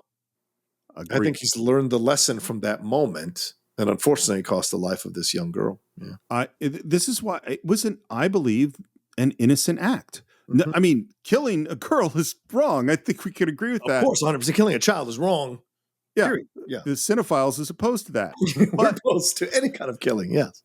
But his actions were done innocently without any malice. There was no, that's why, again, I go back to the abnormal brain of going like, that's not what's happening. That's not what this movie is. This is an innocent brain who doesn't understand his power. He doesn't understand his place in the world. He doesn't understand how things work. And that causes, and he's put in shitty situations, and that causes him to behave in ways that are violent. Yeah. And again, if you look at this from a symbolic point of view, this is a criminal who is doing things because of how it's been raised.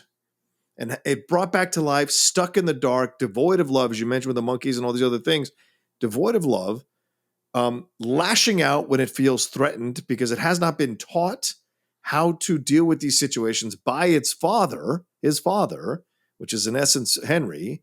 And so in these moments, he is having to learn as things happen and his instincts and his brain does the things they're doing. So you could argue, in a way, he symbolizes that how we deal with criminals in our society, how understanding or sympathetic we are to criminals in our society. Do we factor in outside external influences on these criminals, like where they're born, what messages they receive, what kind of love they got in life? There's all these things you can consider in these moments when you're seeing what Frankenstein's monster does throughout the whole movie and reacts. I mean, he killed Fritz because Fritz wouldn't stop fucking with him with the torch. He kills the Dr. Waldheimer because he was trying to cut him open while he was still alive. And then this young girl is an innocent moment where he is like just thinking about throwing, and yes, she says, "You're hurting me." How does he register that? I don't know. But in the moment after he realizes she's died, he is full of guilt, runs away, staring at his hands. If he was evil, he would have put his hand on her head and kept her underwater till she drowned and got a maniacal glee out of that. This is much more, as you said, an innocent mistake. And how we react to it, I think, says something about us as we're watching the movie. Agreed. And it's to me, this is the magic of the film. Mm-hmm. Yeah. And it's Karloff, and it's how we feel about this creature. Yeah. We go back to the Frankenstein house, and Elizabeth, before the wedding, which you're not supposed to do, calls Frankenstein in to talk because she is freaking out. Mm-hmm. She's scared. She doesn't know why Waldman is late to the wedding. Of course, we know why. Yeah. And she just has this premonition that something bad is going to happen. I feel it. I can't get it out of my mind. You're just nervous. All the excitement and preparation. Even like he kind of tries to reassure her, and she even does no, I'm okay. But then it's really clear she's not okay. Mm. And as she's continuing to express her fear about the situation, in comes Victor, asks him to come out to tell him that Dr. Waldman's been murdered in the tower, and the monster has been seen in the hills terrorizing the mountainside, which I don't know exactly what they've seen. And then we hear a groan, and they realize that the creature's in the house, and they run upstairs to look around. And of course, the creature is not upstairs because we're back in the room with Elizabeth, and she is facing away from the window, and we see the monster enter the room behind her. And this is very much out of Cabinet of Dr. Caligari, one of the great German Expressionism films. And he comes up behind her, and man, this is really scary. Yeah. What do you think he was here to do? First of all, I don't know how he found the house. Let's put that on the table. I don't know how he figured out where the house is. But second of all, when he comes into the room, it's a bit of suspension of disbelief that a thing this size wouldn't make noise climbing through a window, and stomping down onto the floor. So I'm concerned of how Elizabeth can sense in some kind of universal ESP way that there's something going on that's wrong, but cannot hear the creature coming up behind her. I don't know what he's there to do, but the face he has is one of like almost fascination at this woman, right? And maybe an instinct that he does have some sort of a physical attraction to her and doesn't know quite how to express that, right? So he almost, you could argue, rapes her. And certainly the reaction on the bed, you could argue that it has shades of that possibility. And I say this because I say this after having watched a video last night of an unfortunate person in Long Beach who sexually assaulted a beautician who was leaving to go to lunch, and he exposed himself, jumped on her, and a man who was just standing outside having a drink or whatever at one of the local eateries there jumped in the way and pushed this man off, and the man ran off, right? So, but clearly it's a man who's not mentally there, is not in his full capacity to do the things that did in broad daylight to this young woman, right? He just jumped on top of her head, exposed himself, probably was trying to sexually assault her, obviously, but like was pushed away by someone who was there. So this idea of seeing what Frankenstein does, I couldn't help but think in this moment, especially the way Elizabeth reacts. And as we find out later on how messed up she is from the attack, it feels like maybe he was trying to sexually assault her. I mean, I think it's a perfectly good theory. I'll tell you the weird thought that I had about it is that in the book, and in my understanding is basically all the plays, including the play that they bought by Peggy Webling, I think was her name, that did the 1929 play, is they have the Bride of Frankenstein as part of the story, which is what later becomes the Bride of Frankenstein is from the book, which is that Frankenstein, who has learned a lot, the monster who has learned a lot of stuff, goes back to Victor Frankenstein and says, make me a wife. Yeah. And they start to do it. And then Frankenstein changes his mind and destroys the wife, which leads the creature to come and kill Elizabeth, to kill his fiancée as revenge. And so what I wonder is they obviously made the choice to not include any of that in this movie. And they also, at the time, didn't see that they were going to have sequels because of the way this ends. They didn't, the intention wasn't that there were going to be sequels. And so I feel like giving the threat to Elizabeth in this film was a way to sort of sneak in a little bit of that tension that from that story, even though they don't include that whole story. Interesting. Okay. That's my theory. Anyway, they hear the screaming. They come rushing down just as the monster escapes. The shot of Elizabeth, as you said, lying on the bed in that position is certainly very evocative. And then we cut to the dad of the little girl carrying that child through the town. And you watch, there's all the partying in the town for the wedding.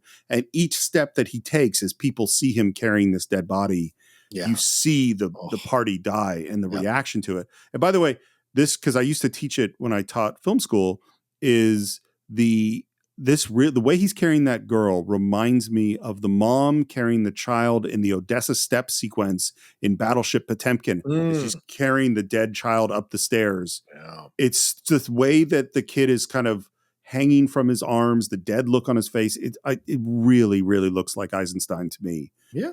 And the Burgermeister comes out and says, Colin, what is it? What is it?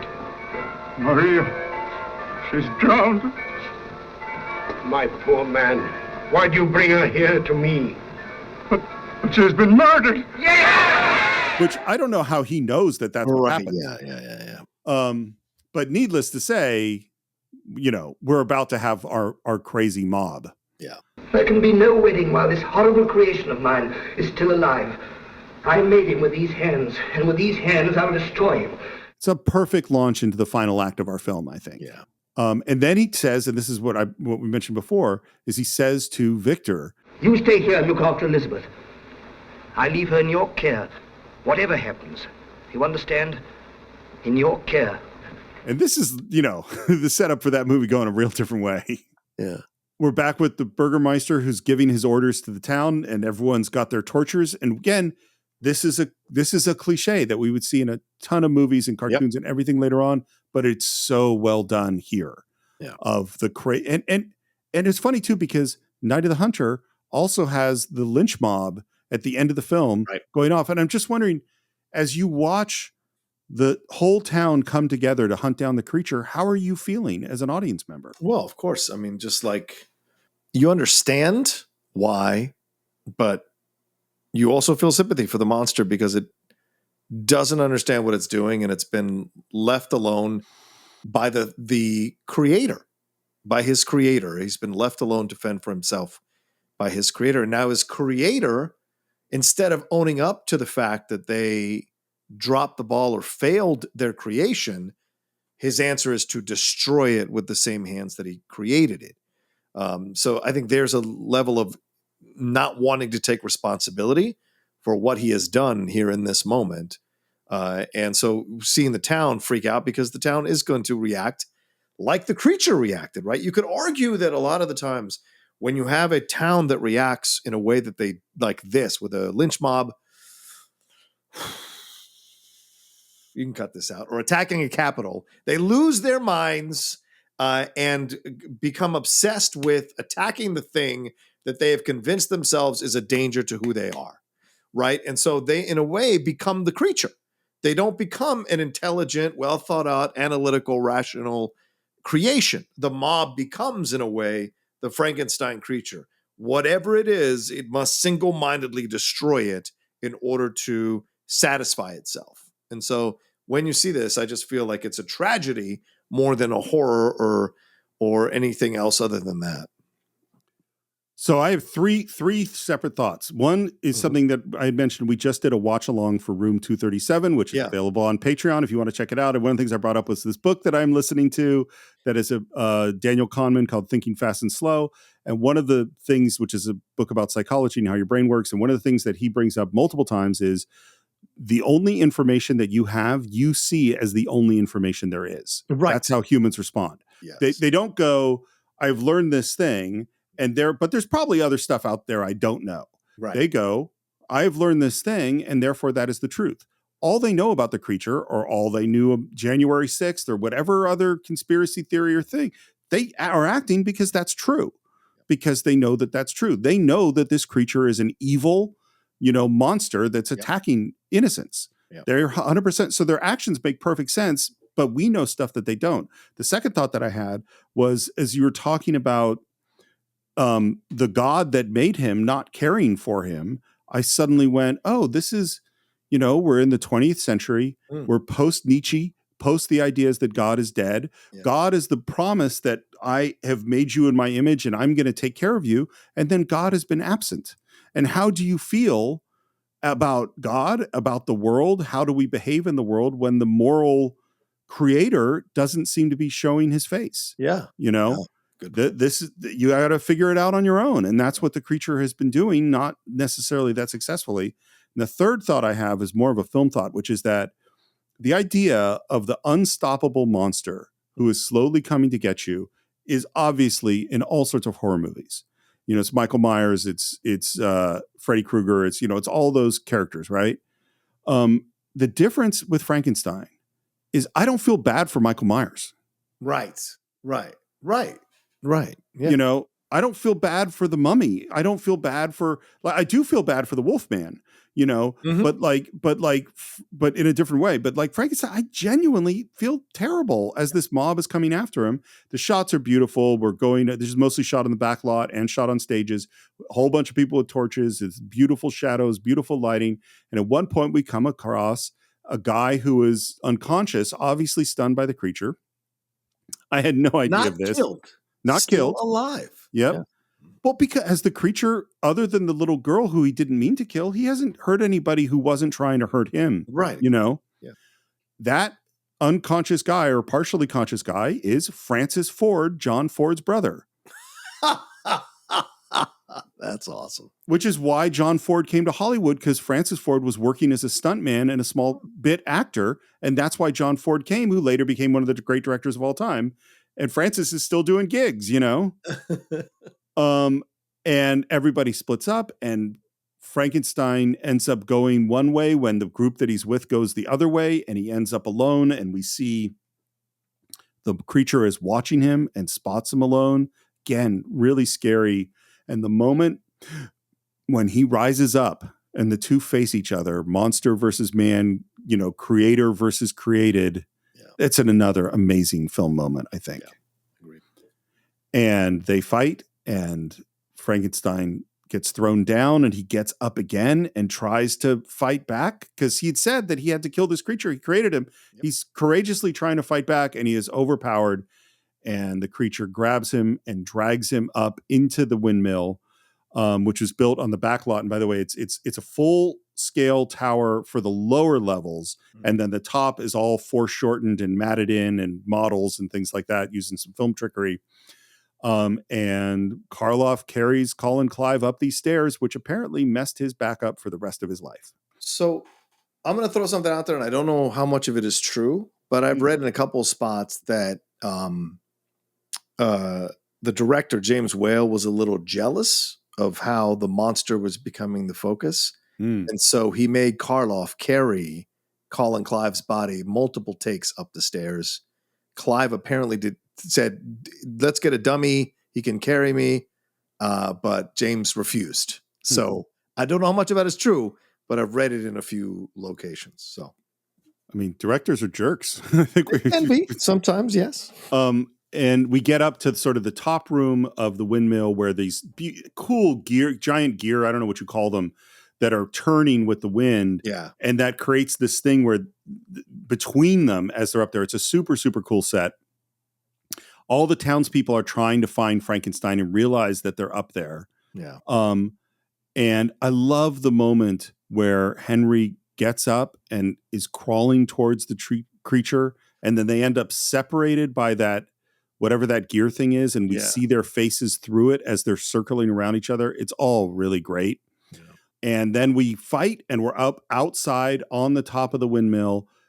The townspeople down below see the battle. They see him there. And then we see Henry's body fly off the roof of the windmill, land on one of those, the fans, and then fall down to the ground. And I'm like, he's dead. Like, gotta be dead.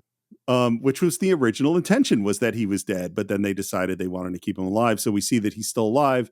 And then the townspeople with the creature up on the top of the windmill screaming, they run with their torches and they light that windmill on fire. Yeah. And first of all, it looks great. I mean, just in terms of burning down that windmill, it's really, really scary. The creature's reaction to the fire is really scary. And I didn't remember that he died when I was watching it this time. Because I know about Bride of Frankenstein. So I just assumed that he lives. But no, that's not really what happens. He is trapped in the fire and the fire slowly engulfs him, and it is horrible to watch. And then we fade out and we cut to the maids with the bottle of wine, and they run up to they seem very happy with the Frankensteins, and they come up to the Baron. Very giggly, Steve. And he's coming out the door of a room, and in the room we can just see Elizabeth and who we think is Henry Frankenstein recovering on a bed, although Colin Clive had flown back to London at this point. That's not him, that's some other guy. Which is why the Baron closes the door so quickly and takes the wine for himself. As I said before, I say again, here's to a son, to the house of Frankenstein. And they all toast and laugh. And that is the end of the film. Such a terrible ending. Yeah, it's awful. Right? It's such a fantastic ending up until that moment. And then you're like, why do we need this? And maybe because Colin had already flown back to London, but an interaction between him and Elizabeth there at the end, I think would have been much more interesting to have, contemplating what they've done, what he created, and then maybe even hinting at his still how can I say this, not dormant but still alive obsession at saying, well, if I were to do it again, I would do it better a second time or whatever. So then you could hint at a sequel. But of course, as you said, who was thinking about sequels at this time? Nobody, but maybe that could have been an interesting thing to throw in there. But this ending with the caricature of his dad was just ridiculous. To me, all of this is sort of, we're just cranking out movies and we didn't know what we had, because we didn't know we were going to do a sequel. We didn't know the kind of hit this was going to be. I don't think they knew how sympathetic Karloff's version of the creature was going to be. Yeah, that's a good point. So all the emotions are sort of in the wrong place for this scene. And they're just like, we just got to wrap we decided he's alive. Let's just wrap this up. Happy ending. Yeah. And move on. We do have credits again at the end, which I can't remember a lot of movies at this era that had credits both at the beginning and the end. But the nice thing we get is now Boris Karloff's name is listed there. Mm-hmm.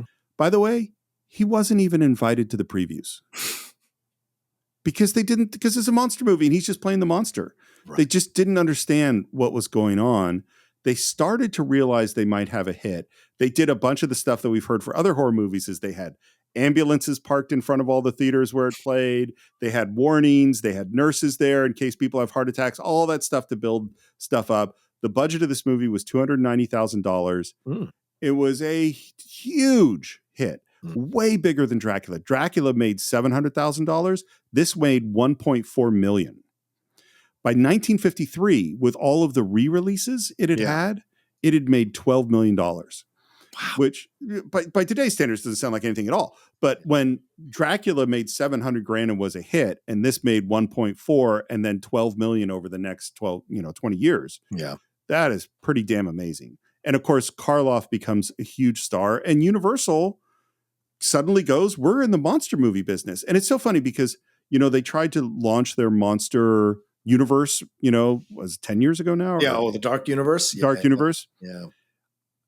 At the time it seemed dumb, but now having done some research about how they did Frankenstein, and then Karloff comes back to play the mummy, and then we have the Wolfman, and then we have Lugosi comes back, and we have all these characters meeting each other in different movies and, continuing these stories in these sequels. It's like, it kind of maybe is the first universe, in a weird way. It makes a lot of sense. Right. They're all connected. Sure.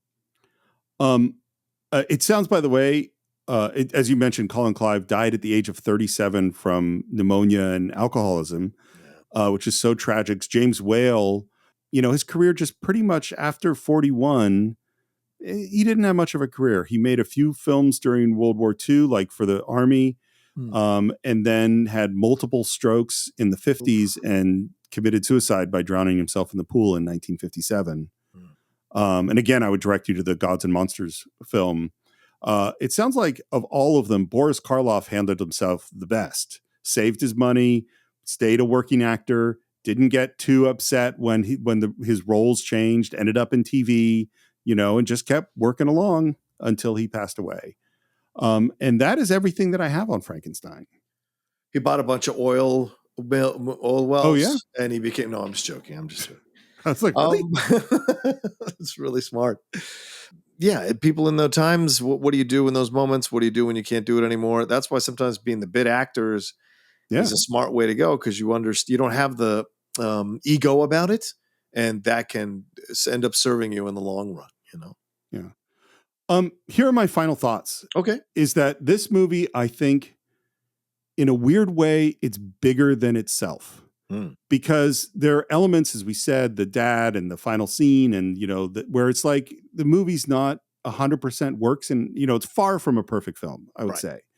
But the stuff that does work, and that's Henry Frankenstein's performance, that's the cinematography, that is the incredible art design, and man, Boris Karloff.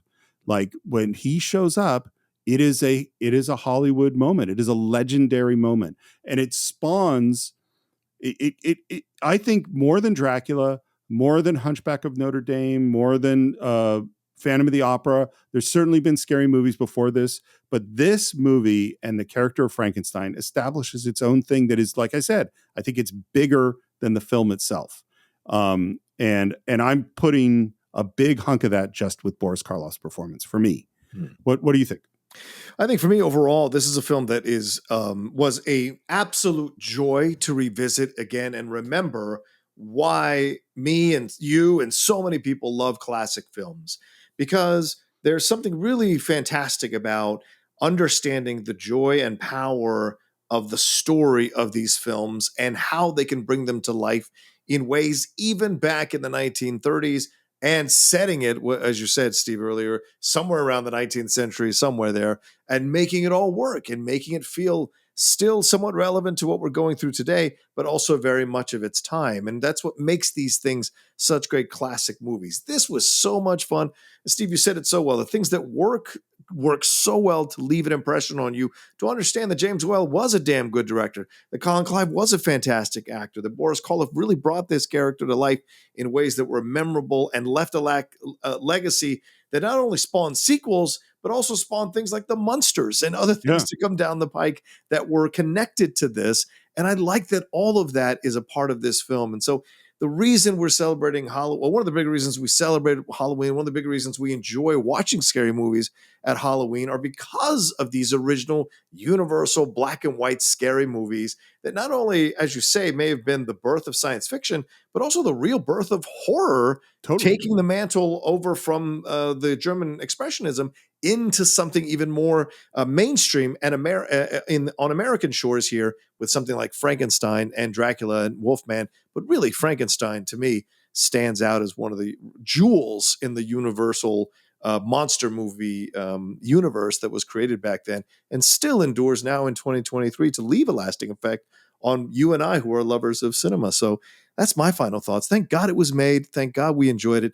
And thank God it still endures. And for any of you who are going to try it for the first time or rewatch it again after listening to us, we hope you enjoyed it as much as we did watching it again. So that's what we think of James Whale's Frankenstein. We'd love to hear your thoughts on our Facebook page. You can do a search for the Cine-Files. You can follow the show on Twitter at Cine_Files, on Instagram at the Cine-Files Podcast. You can subscribe to the show at all the usual places, including Apple Podcasts, Google Play, and YouTube. If you're on YouTube and leave a comment, please leave them there. We'd love to interact with you. And if you're on Apple Podcasts and haven't left a review yet, well, we'd love you to leave us a 5-star review. We'll always check them out, and occasionally we read them on the show right here. And we've mentioned it several times, if you can support the show at patreon.com/thecine-files, you could start it as little as $1 a month, which isn't very much. And for that, you can get updates and schedules on what's coming up on the Cine-Files. And you can follow me at SR Morris on Twitter, SR Morris1 on Instagram. John, how would people find you? You can always find me at The Roca Says on Twitter, Instagram, and TikTok, The Outlaw Nation on Twitch, and my YouTube channel, youtube.com/John Roca Says, where I do all my reviews and have trailer reactions, and also have wonderful guests like Steve Morris and Michael Vogel and Shannon Klung and I doing the Geek Buddies and the Hot Mic and all the things in Jedi Way that go on there on the channel. So please check it out if you haven't checked it out yet. And I think that's it for this week. We hope all of you have a fantastic Halloween. Yes! And we will see you next week on the Cine-Files for another great film.